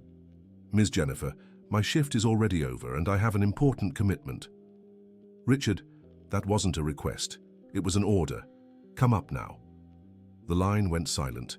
Richard looked at Susan, who had arrived for the night shift. "I need to go up there again, Susan." "Richard, do you want me to call someone if you're not back in an hour?" Susan's suggestion made him realize just how serious the situation had become. "Actually, yes.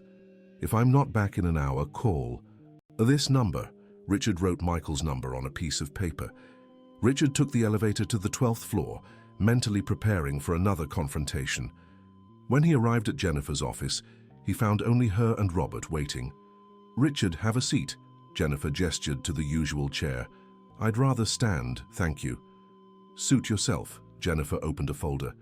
"Richard, during your unauthorized absence this morning, we made some decisions regarding your situation." "What kind of decisions?" Robert took over. "Richard, your behavior today demonstrated clear insubordination and violation of the terms of your employment contract." "Insubordination? Exercising my labor rights is insubordination?" "Leaving during work hours without authorization is a contractual violation," Robert continued. "And refusing to sign a legitimate confidentiality agreement suggests you intend to act against your employer's interests." Richard realized where they were going. "You're trying to create grounds to fire me for cause. We're documenting behaviors that may justify disciplinary measures," Jennifer corrected. "And what measures are you considering?" "Immediate suspension, followed by a full review of your performance and suitability for the role," Robert replied. Richard knew this was a tactic to increase pressure and create financial hardships that would force him to accept the agreement. "Suspension for how long?" "Indefinitely," Jennifer answered. "Until we decide whether you're fit to continue working here." "This is illegal retaliation for me exercising my labor rights." "It's disciplinary action for documented contractual violations," Robert countered. Richard realized they had carefully crafted an alternate narrative to justify their retaliatory actions. "Gentlemen, if you suspend me without just cause, it will constitute another labor violation to be added to the case already being prepared." "What case?" Jennifer asked mockingly. "The case you'll fund how? Remember, you're unemployed and without resources." "Ms. Jennifer, this conversation confirms you're retaliating against me for seeking legal representation." Robert handed Richard a document. "This is your official notice of disciplinary suspension. You must leave the building immediately and not return until notified of our final decision." Richard quickly scanned the document. It was legally well crafted, creating a narrative of contractual violations to justify the suspension. "This document is based on distortions of the facts. It's based on contemporaneous documentation of your behaviors," Robert replied. Richard realized he was being systematically and deliberately pushed out of his job. They had planned every step to maximize pressure on him. "Very well," Richard said, maintaining his dignity. "But I want it on record that I consider this suspension illegal retaliation and a violation of my labor rights."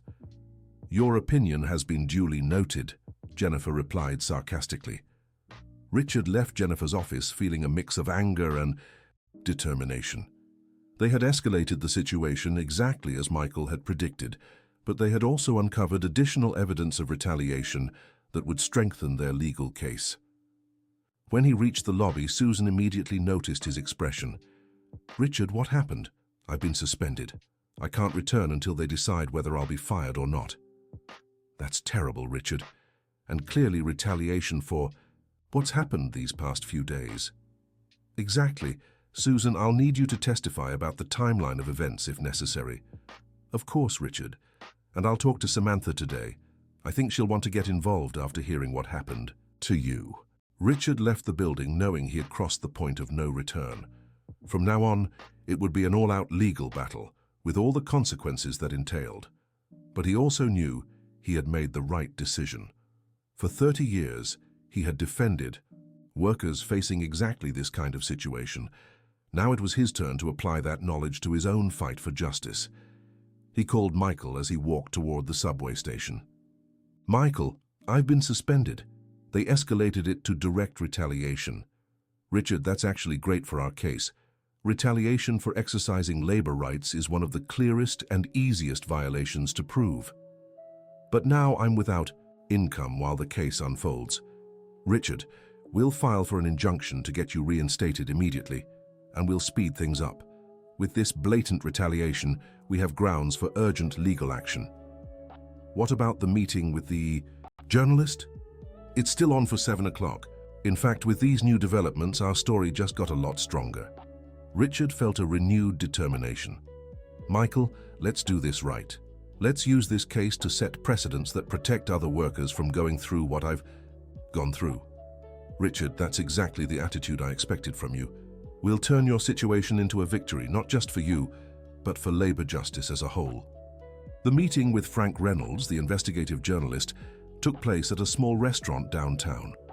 Frank was a man around 45, with graying hair and piercing eyes that reflected decades of experience investigating corruption and abuse of power. "Mr. Richard," Frank greeted him with a firm handshake, "it's an honor to meet you in person. I've followed several of your cases from your time on the bench. Your rulings were always respected for their solid legal reasoning and social awareness." Richard was touched by the recognition. It had been months since anyone had spoken positively about his judicial career. "Thank you, Frank. Michael told me you're interested in investigating Mrs. Miller's company." "That's right," Frankie opened a notebook and began taking notes. "For over a year, I've been gathering information about questionable practices at Miller & Sons. Your case might be the missing piece to expose a systematic pattern of abuse." Michael leaned forward. "What kind of information do you already have, Frank?" "First, labor issues. Over the past 3 years, at least 8 employees have filed lawsuits against the company for harassment, unsafe working conditions, or wrongful termination." Frank checked his notes. "Most of those cases were settled out of court with confidentiality clauses." Richard nodded. "That would explain why we weren't aware of these cases before." "Second," Frank continued, "there are financial irregularities. The company has been awarded public contracts under questionable circumstances, always involving the same political middlemen." "Do you have evidence of these irregularities?" Michael asked. "Some, but I need more time to investigate fully. Dr. Richard's case could give me the visibility needed to push for more transparency." Richard considered the implications. "Frank, if you publish about my case, it can't jeopardize the legal proceedings we're preparing." "I understand perfectly, Dr. Richard. I have experience working with ongoing legal cases. I can publish in a way that supports your legal goals without creating complications." "What about the defamation threats Jennifer made against me?" Richard asked. Frank smiled grimly. "Dr. Richard, if they try a smear campaign against you, it'll only confirm they're desperate. And it'll give me more material to investigate how they obtained private details about your life." Michael asked an important question. "Frank, do you have any idea how Jennifer got access to the videos and information about Richard's background?" "That's an excellent question," Frank replied. "Companies like hers sometimes hire private investigators who operate in legally questionable areas. If we can prove they obtained information through illegal methods, it'll significantly strengthen your case." Richard felt a flicker of hope. "How can we investigate that?" "Leave it to me," Frank said. "I have contacts who can trace how certain information circulates in the private investigation market." The three spent the next hour drafting a coordinated strategy. Frank would publish a series of articles on abusive practices in construction, using Richard's case as the centerpiece. Michael would expedite the legal process, using the publication to push for a swift resolution. Richard would document any further retaliation that could serve as evidence. "Dr. Richard," Frank said as they wrapped up, "there's one thing I need to ask. Are you prepared for your story to go public? That means your identity as a former judge and the reasons for your departure will be openly discussed." Richard hesitated. For a moment, Frank, throughout my career, I've always believed transparency is essential for justice. If my story can help other workers, I'm willing to face the personal consequences. That's the answer I hoped for, Frank smiled. Dr. Richard, once this story is published, you could become an important symbol in the fight for workers' rights. Are you ready for that responsibility? Richard pondered the question. For months he had hidden from his public identity, trying to live anonymously to avoid further pain. But now he saw his experience could be turned into something positive. I'm ready, Richard answered firmly. In the following days, Richard experienced a strange freedom that came with being suspended from work.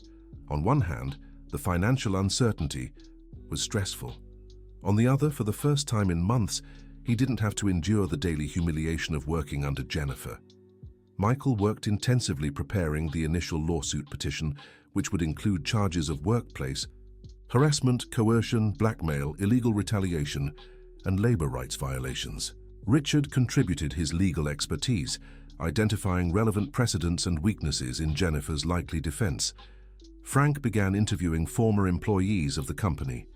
Through Susan, they made contact with Samantha and two others who had left under similar circumstances. The first interview was with Samantha, a 30-year-old woman who had worked as a receptionist for 2 years before leaving 3 months ago. Dr. Richard, Samantha said when they met in Michael's office, Susan told me what happened to you. It's exactly what I went through in my last months at the company. Can you tell us the details? Michael asked. Samantha began recounting a painfully familiar story. Constant criticism, public humiliation, veiled threats about her professional competence, and finally, pressure to sign a severance agreement that included a confidentiality clause. Mrs. Jennifer had a pattern, Samantha explained. First, she identified employees who might cause problems, whether for being too competent or for questioning her decisions.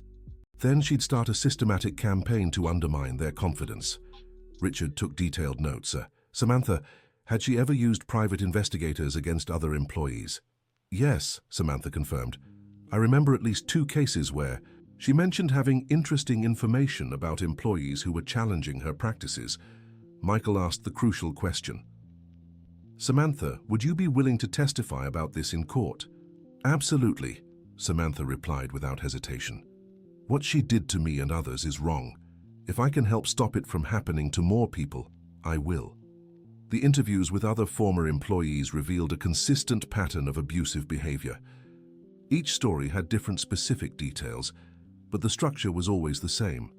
Identifying problematic employees, a campaign of psychological intimidation, and finally, forced resignation or termination with confidentiality agreements.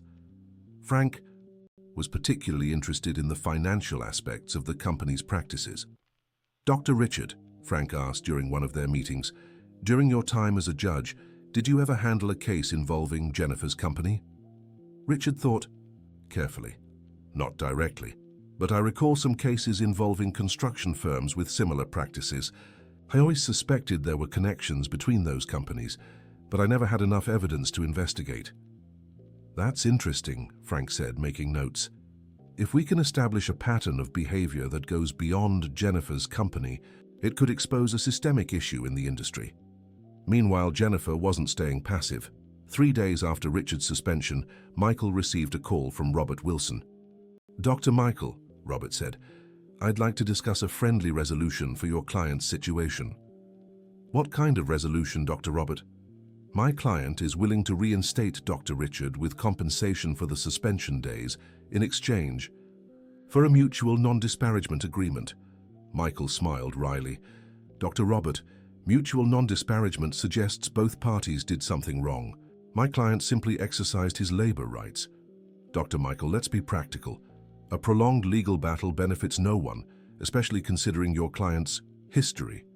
Dr. Robert, if your client keeps making threats based on my client's past, it will only strengthen our claims of blackmail and coercion. The conversation ended without an agreement, confirming Jennifer wasn't willing to settle amicably. The next day, Richard received an unexpected call. Dr. Richard, it's Bob from maintenance. Hi, Bob, how did you get my number? I asked Susan. Dr. Richard, I need to tell you something important. Yesterday, while I was doing maintenance. In Mrs. Jennifer's office, I accidentally overheard a phone call. Richard felt his heart race. What kind of call? She was talking about hiring someone to dig deeper into your personal life. She mentioned finding information you wouldn't be able to dispute. Bob, are you sure about what you heard? I do, Dr. Richard, and there's more. She also mentioned pressuring other employees to testify against you. Richard immediately called Michael and relayed the conversation with Bob. Richard, this is obstruction of justice and witness intimidation, Michael replied indignantly. We'll include this in our petition. Michael, would Bob be willing to testify about this? We'll ask. But Richard, regardless, we need to speed up our timeline. If Jennifer is escalating her intimidation tactics, we can't give her time to fully implement her plans. Michael filed the initial petition the next day, requesting an injunction for Richard's immediate reinstatement and protective measures to prevent retaliation against witnesses. The petition was thorough, including all the evidence gathered and testimonies from former employees. Jennifer's response was swift and aggressive. Robert Wilson filed a rebuttal with counter-accusations of defamation and professional misconduct against Richard. More troubling, they attached additional evidence about Richard's past, including documents suggesting more serious irregularities than had initially been disclosed. Richard, Michael said after reading the rebuttal, they're playing very dirty. They obtained documents from your disciplinary hearing that shouldn't be public. Richard examined the documents and felt a chill down his spine. Michael, some of these documents are real but are being taken out of context, and others, wait, I've never seen before. What do you mean? This report, supposedly from my advisory team, for example, I don't remember receiving it. And this correspondence with Dr. Benjamin Walker. The dates don't match my recollection. Michael studied the documents more carefully. Richard, is it possible some of these documents were fabricated or altered? It's possible, Michael. How did they get access to my disciplinary hearing files? Those records should be protected. That's an excellent question. We'll investigate. This immediately.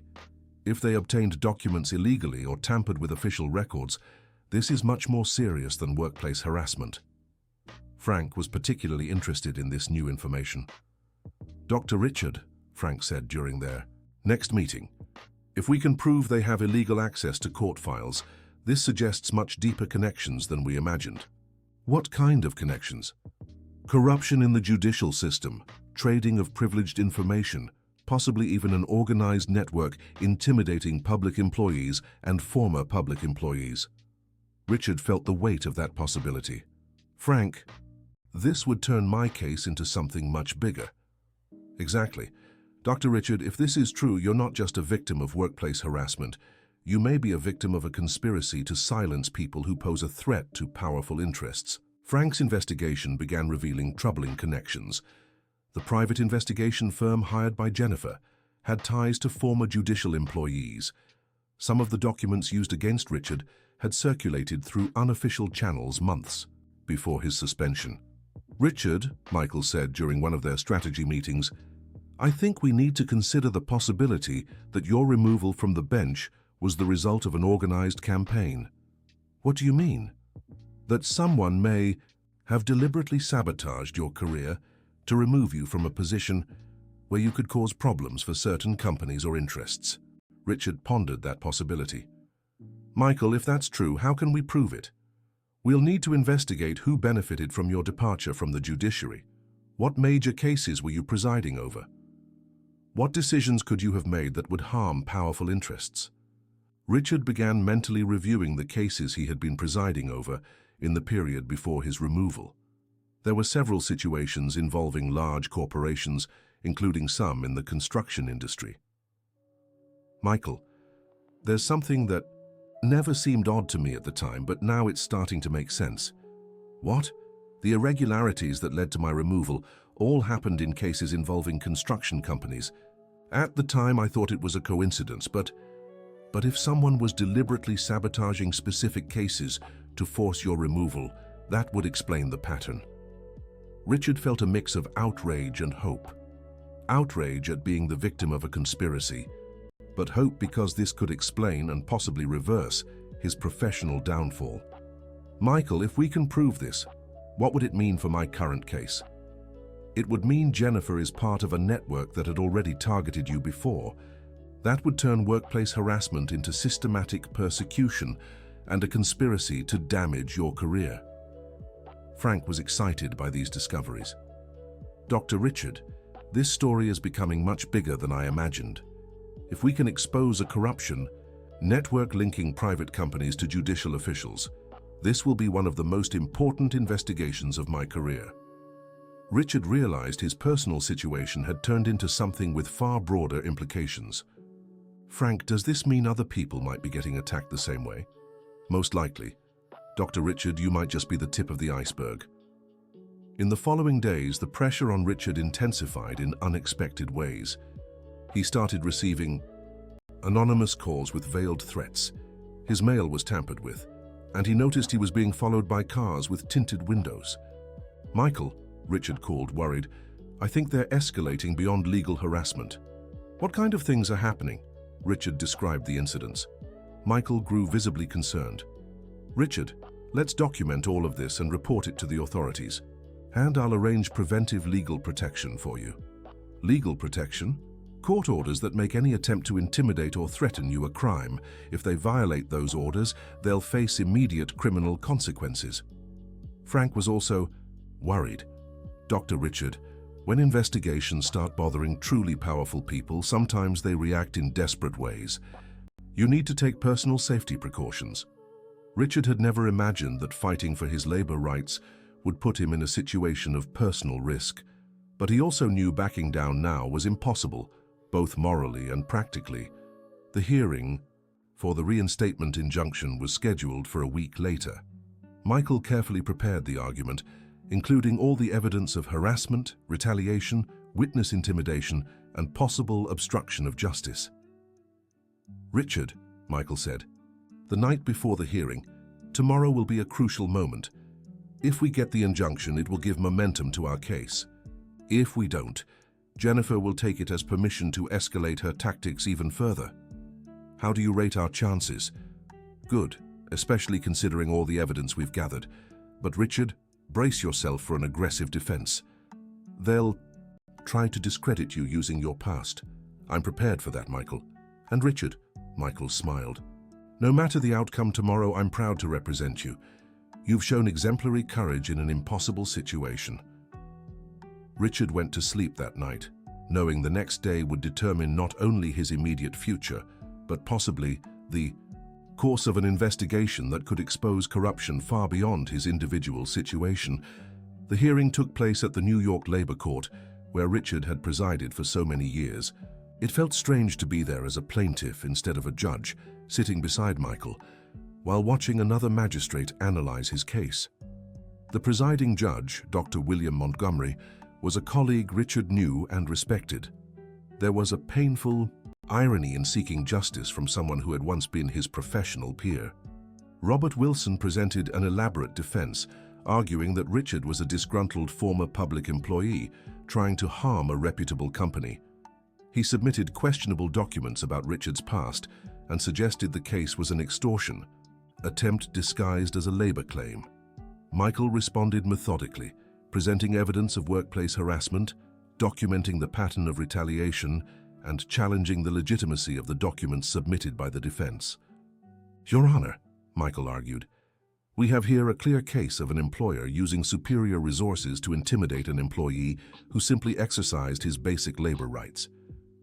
Dr. Montgomery listened carefully to both sides, asking pointed questions that demonstrated his understanding of the case's complexity. Mr. Davis, the judge asked, your client alleges that the documents submitted by the defense were obtained illegally or altered.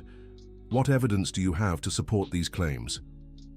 Michael presented their preliminary analysis of the documents, pointing out chronological inconsistencies and discrepancies with official records.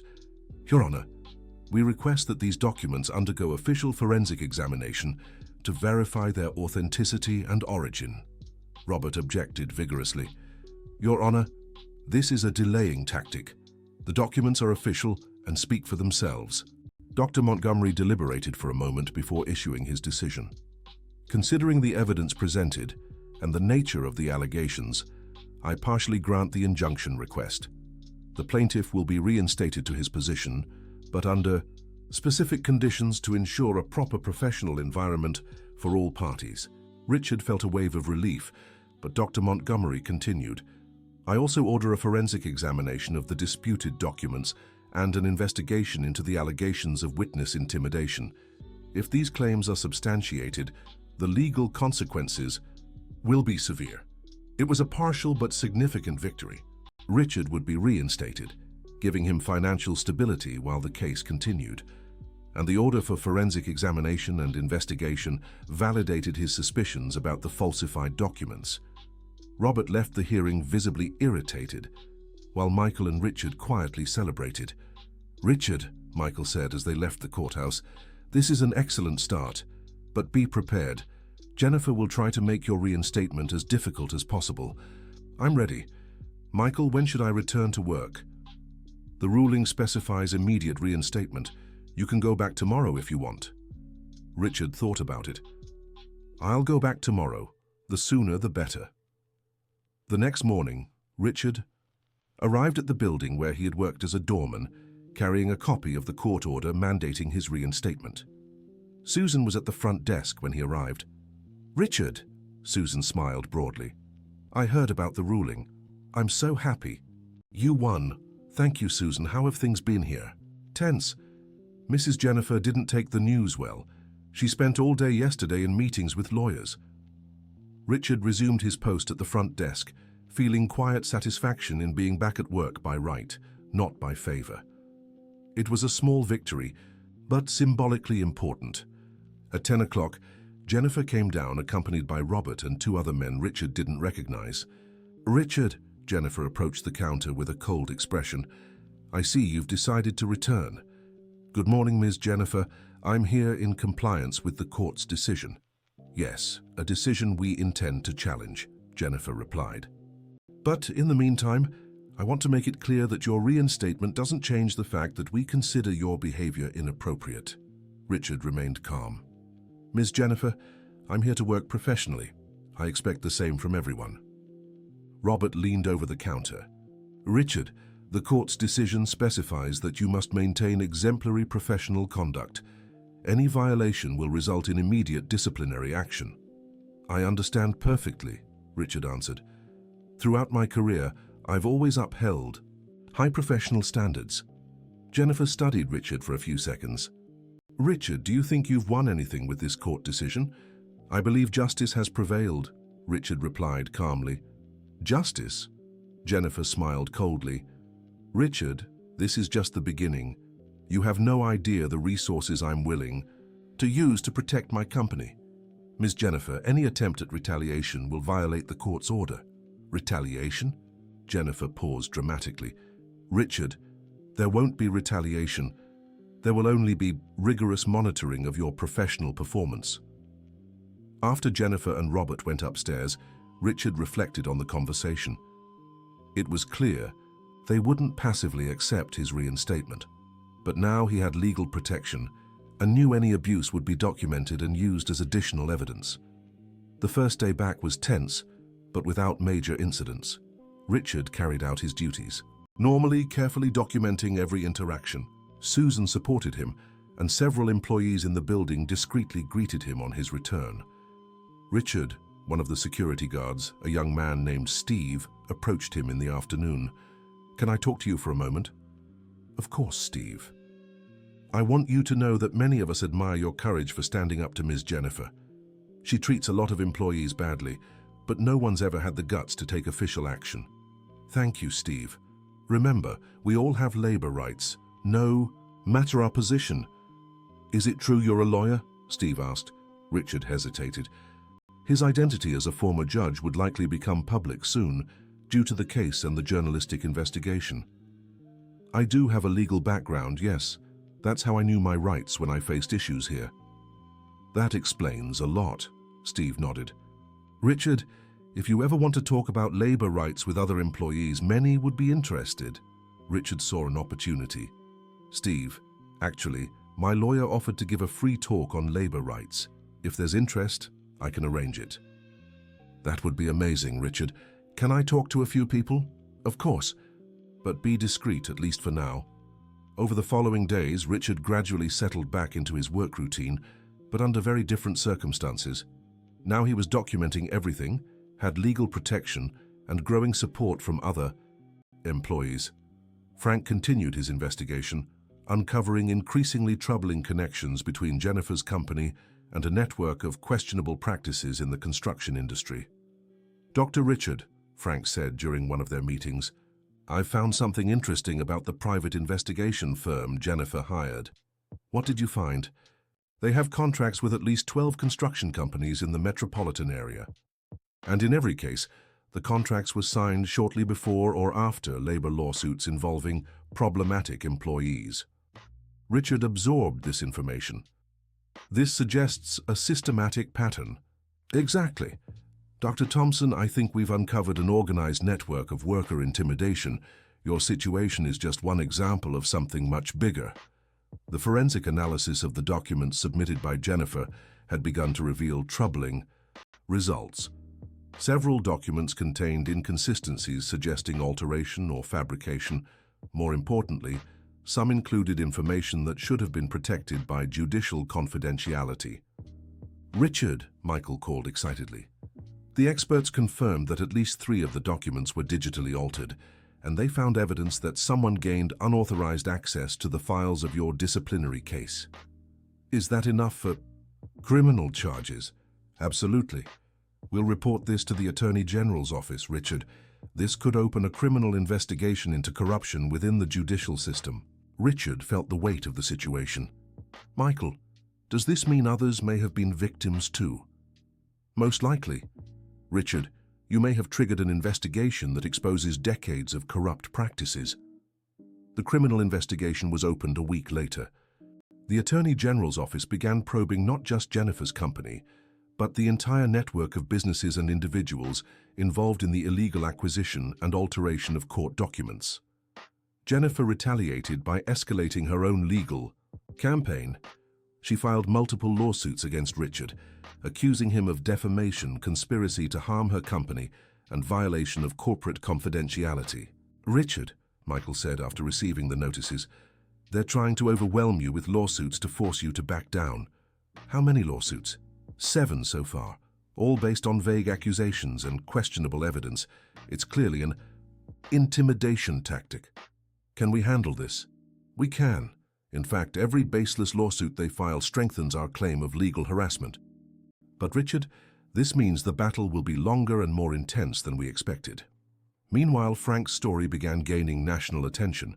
His series of articles on corruption in the construction industry, using Richard's case as a central example, was republished by multiple media outlets. "Dr. Thompson," Frank said, "your story is resonating with many people. I'm hearing from other workers who've faced similar situations across various industries." Richard felt proud that his ordeal was helping others, but also concerned about the growing public scrutiny. "Frank, could all this publicity hurt the legal case?" "Actually, it might help. Public pressure sometimes forces a faster resolution in cases that could drag on for years." Frank's prediction proved correct. 2 weeks after the articles were published, Richard received an unexpected call. "Dr. Thompson, this is Laura Wilson from the Federal Labor Prosecutor's Office." "Good morning, Ms. Wilson." "Dr. Thompson, we're investigating your case as part of a broader inquiry into abusive practices in the construction industry. I'd like to schedule a formal interview with you." "Of course, Ms. Wilson. When would be convenient?" "Tomorrow morning, if possible. And Dr. Thompson, I want you to know your courage in exposing this situation is helping uncover much wider problems."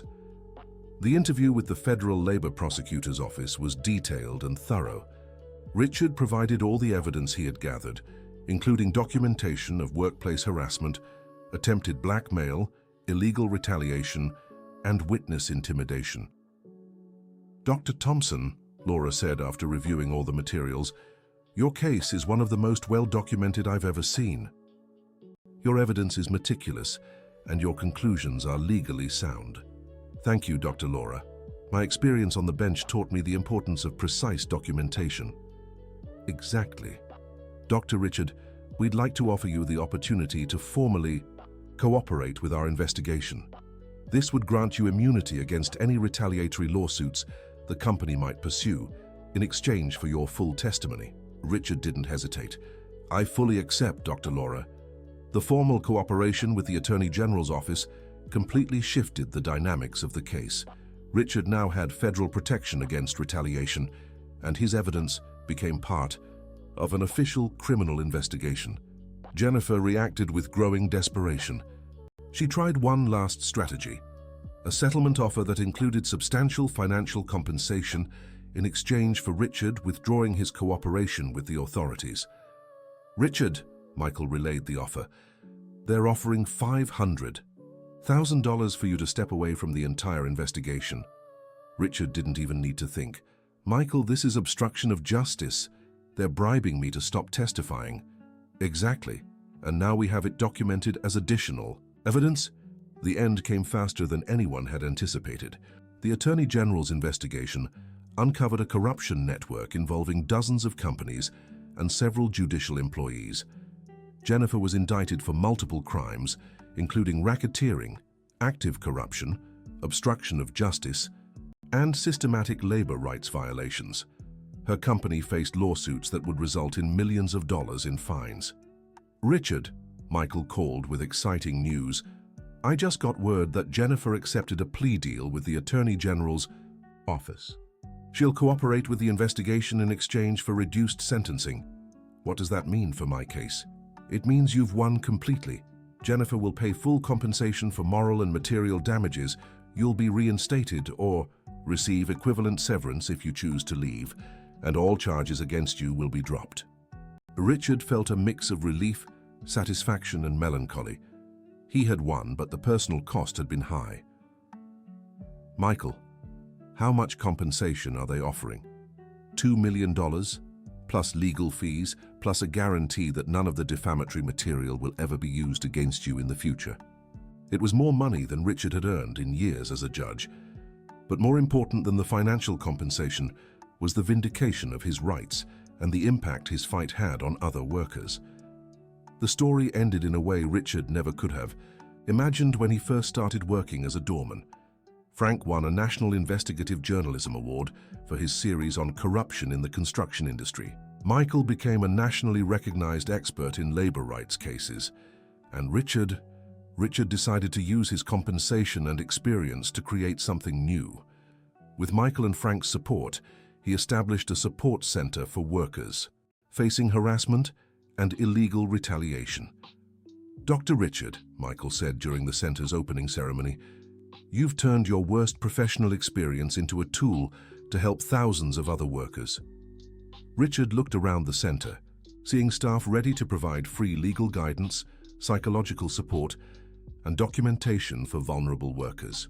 Michael, in 30 years as a judge, I saw workers who needed help but had no resources. Now I can offer that help directly. Susan, who had become the center's first coordinator, approached them. Dr. Richard, we have our first client. Woman going through a situation very similar to what you faced. Richard smiled. We'll help her, and we'll document everything properly. 6 months later, the center had handled over 300 cases, achieving favorable resolutions in more than 90% of them.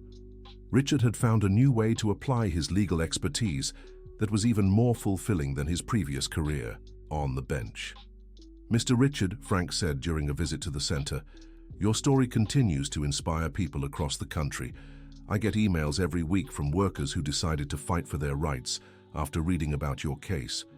Richard reflected on the journey that had begun with humiliation and threats and ended with justice and renewed purpose.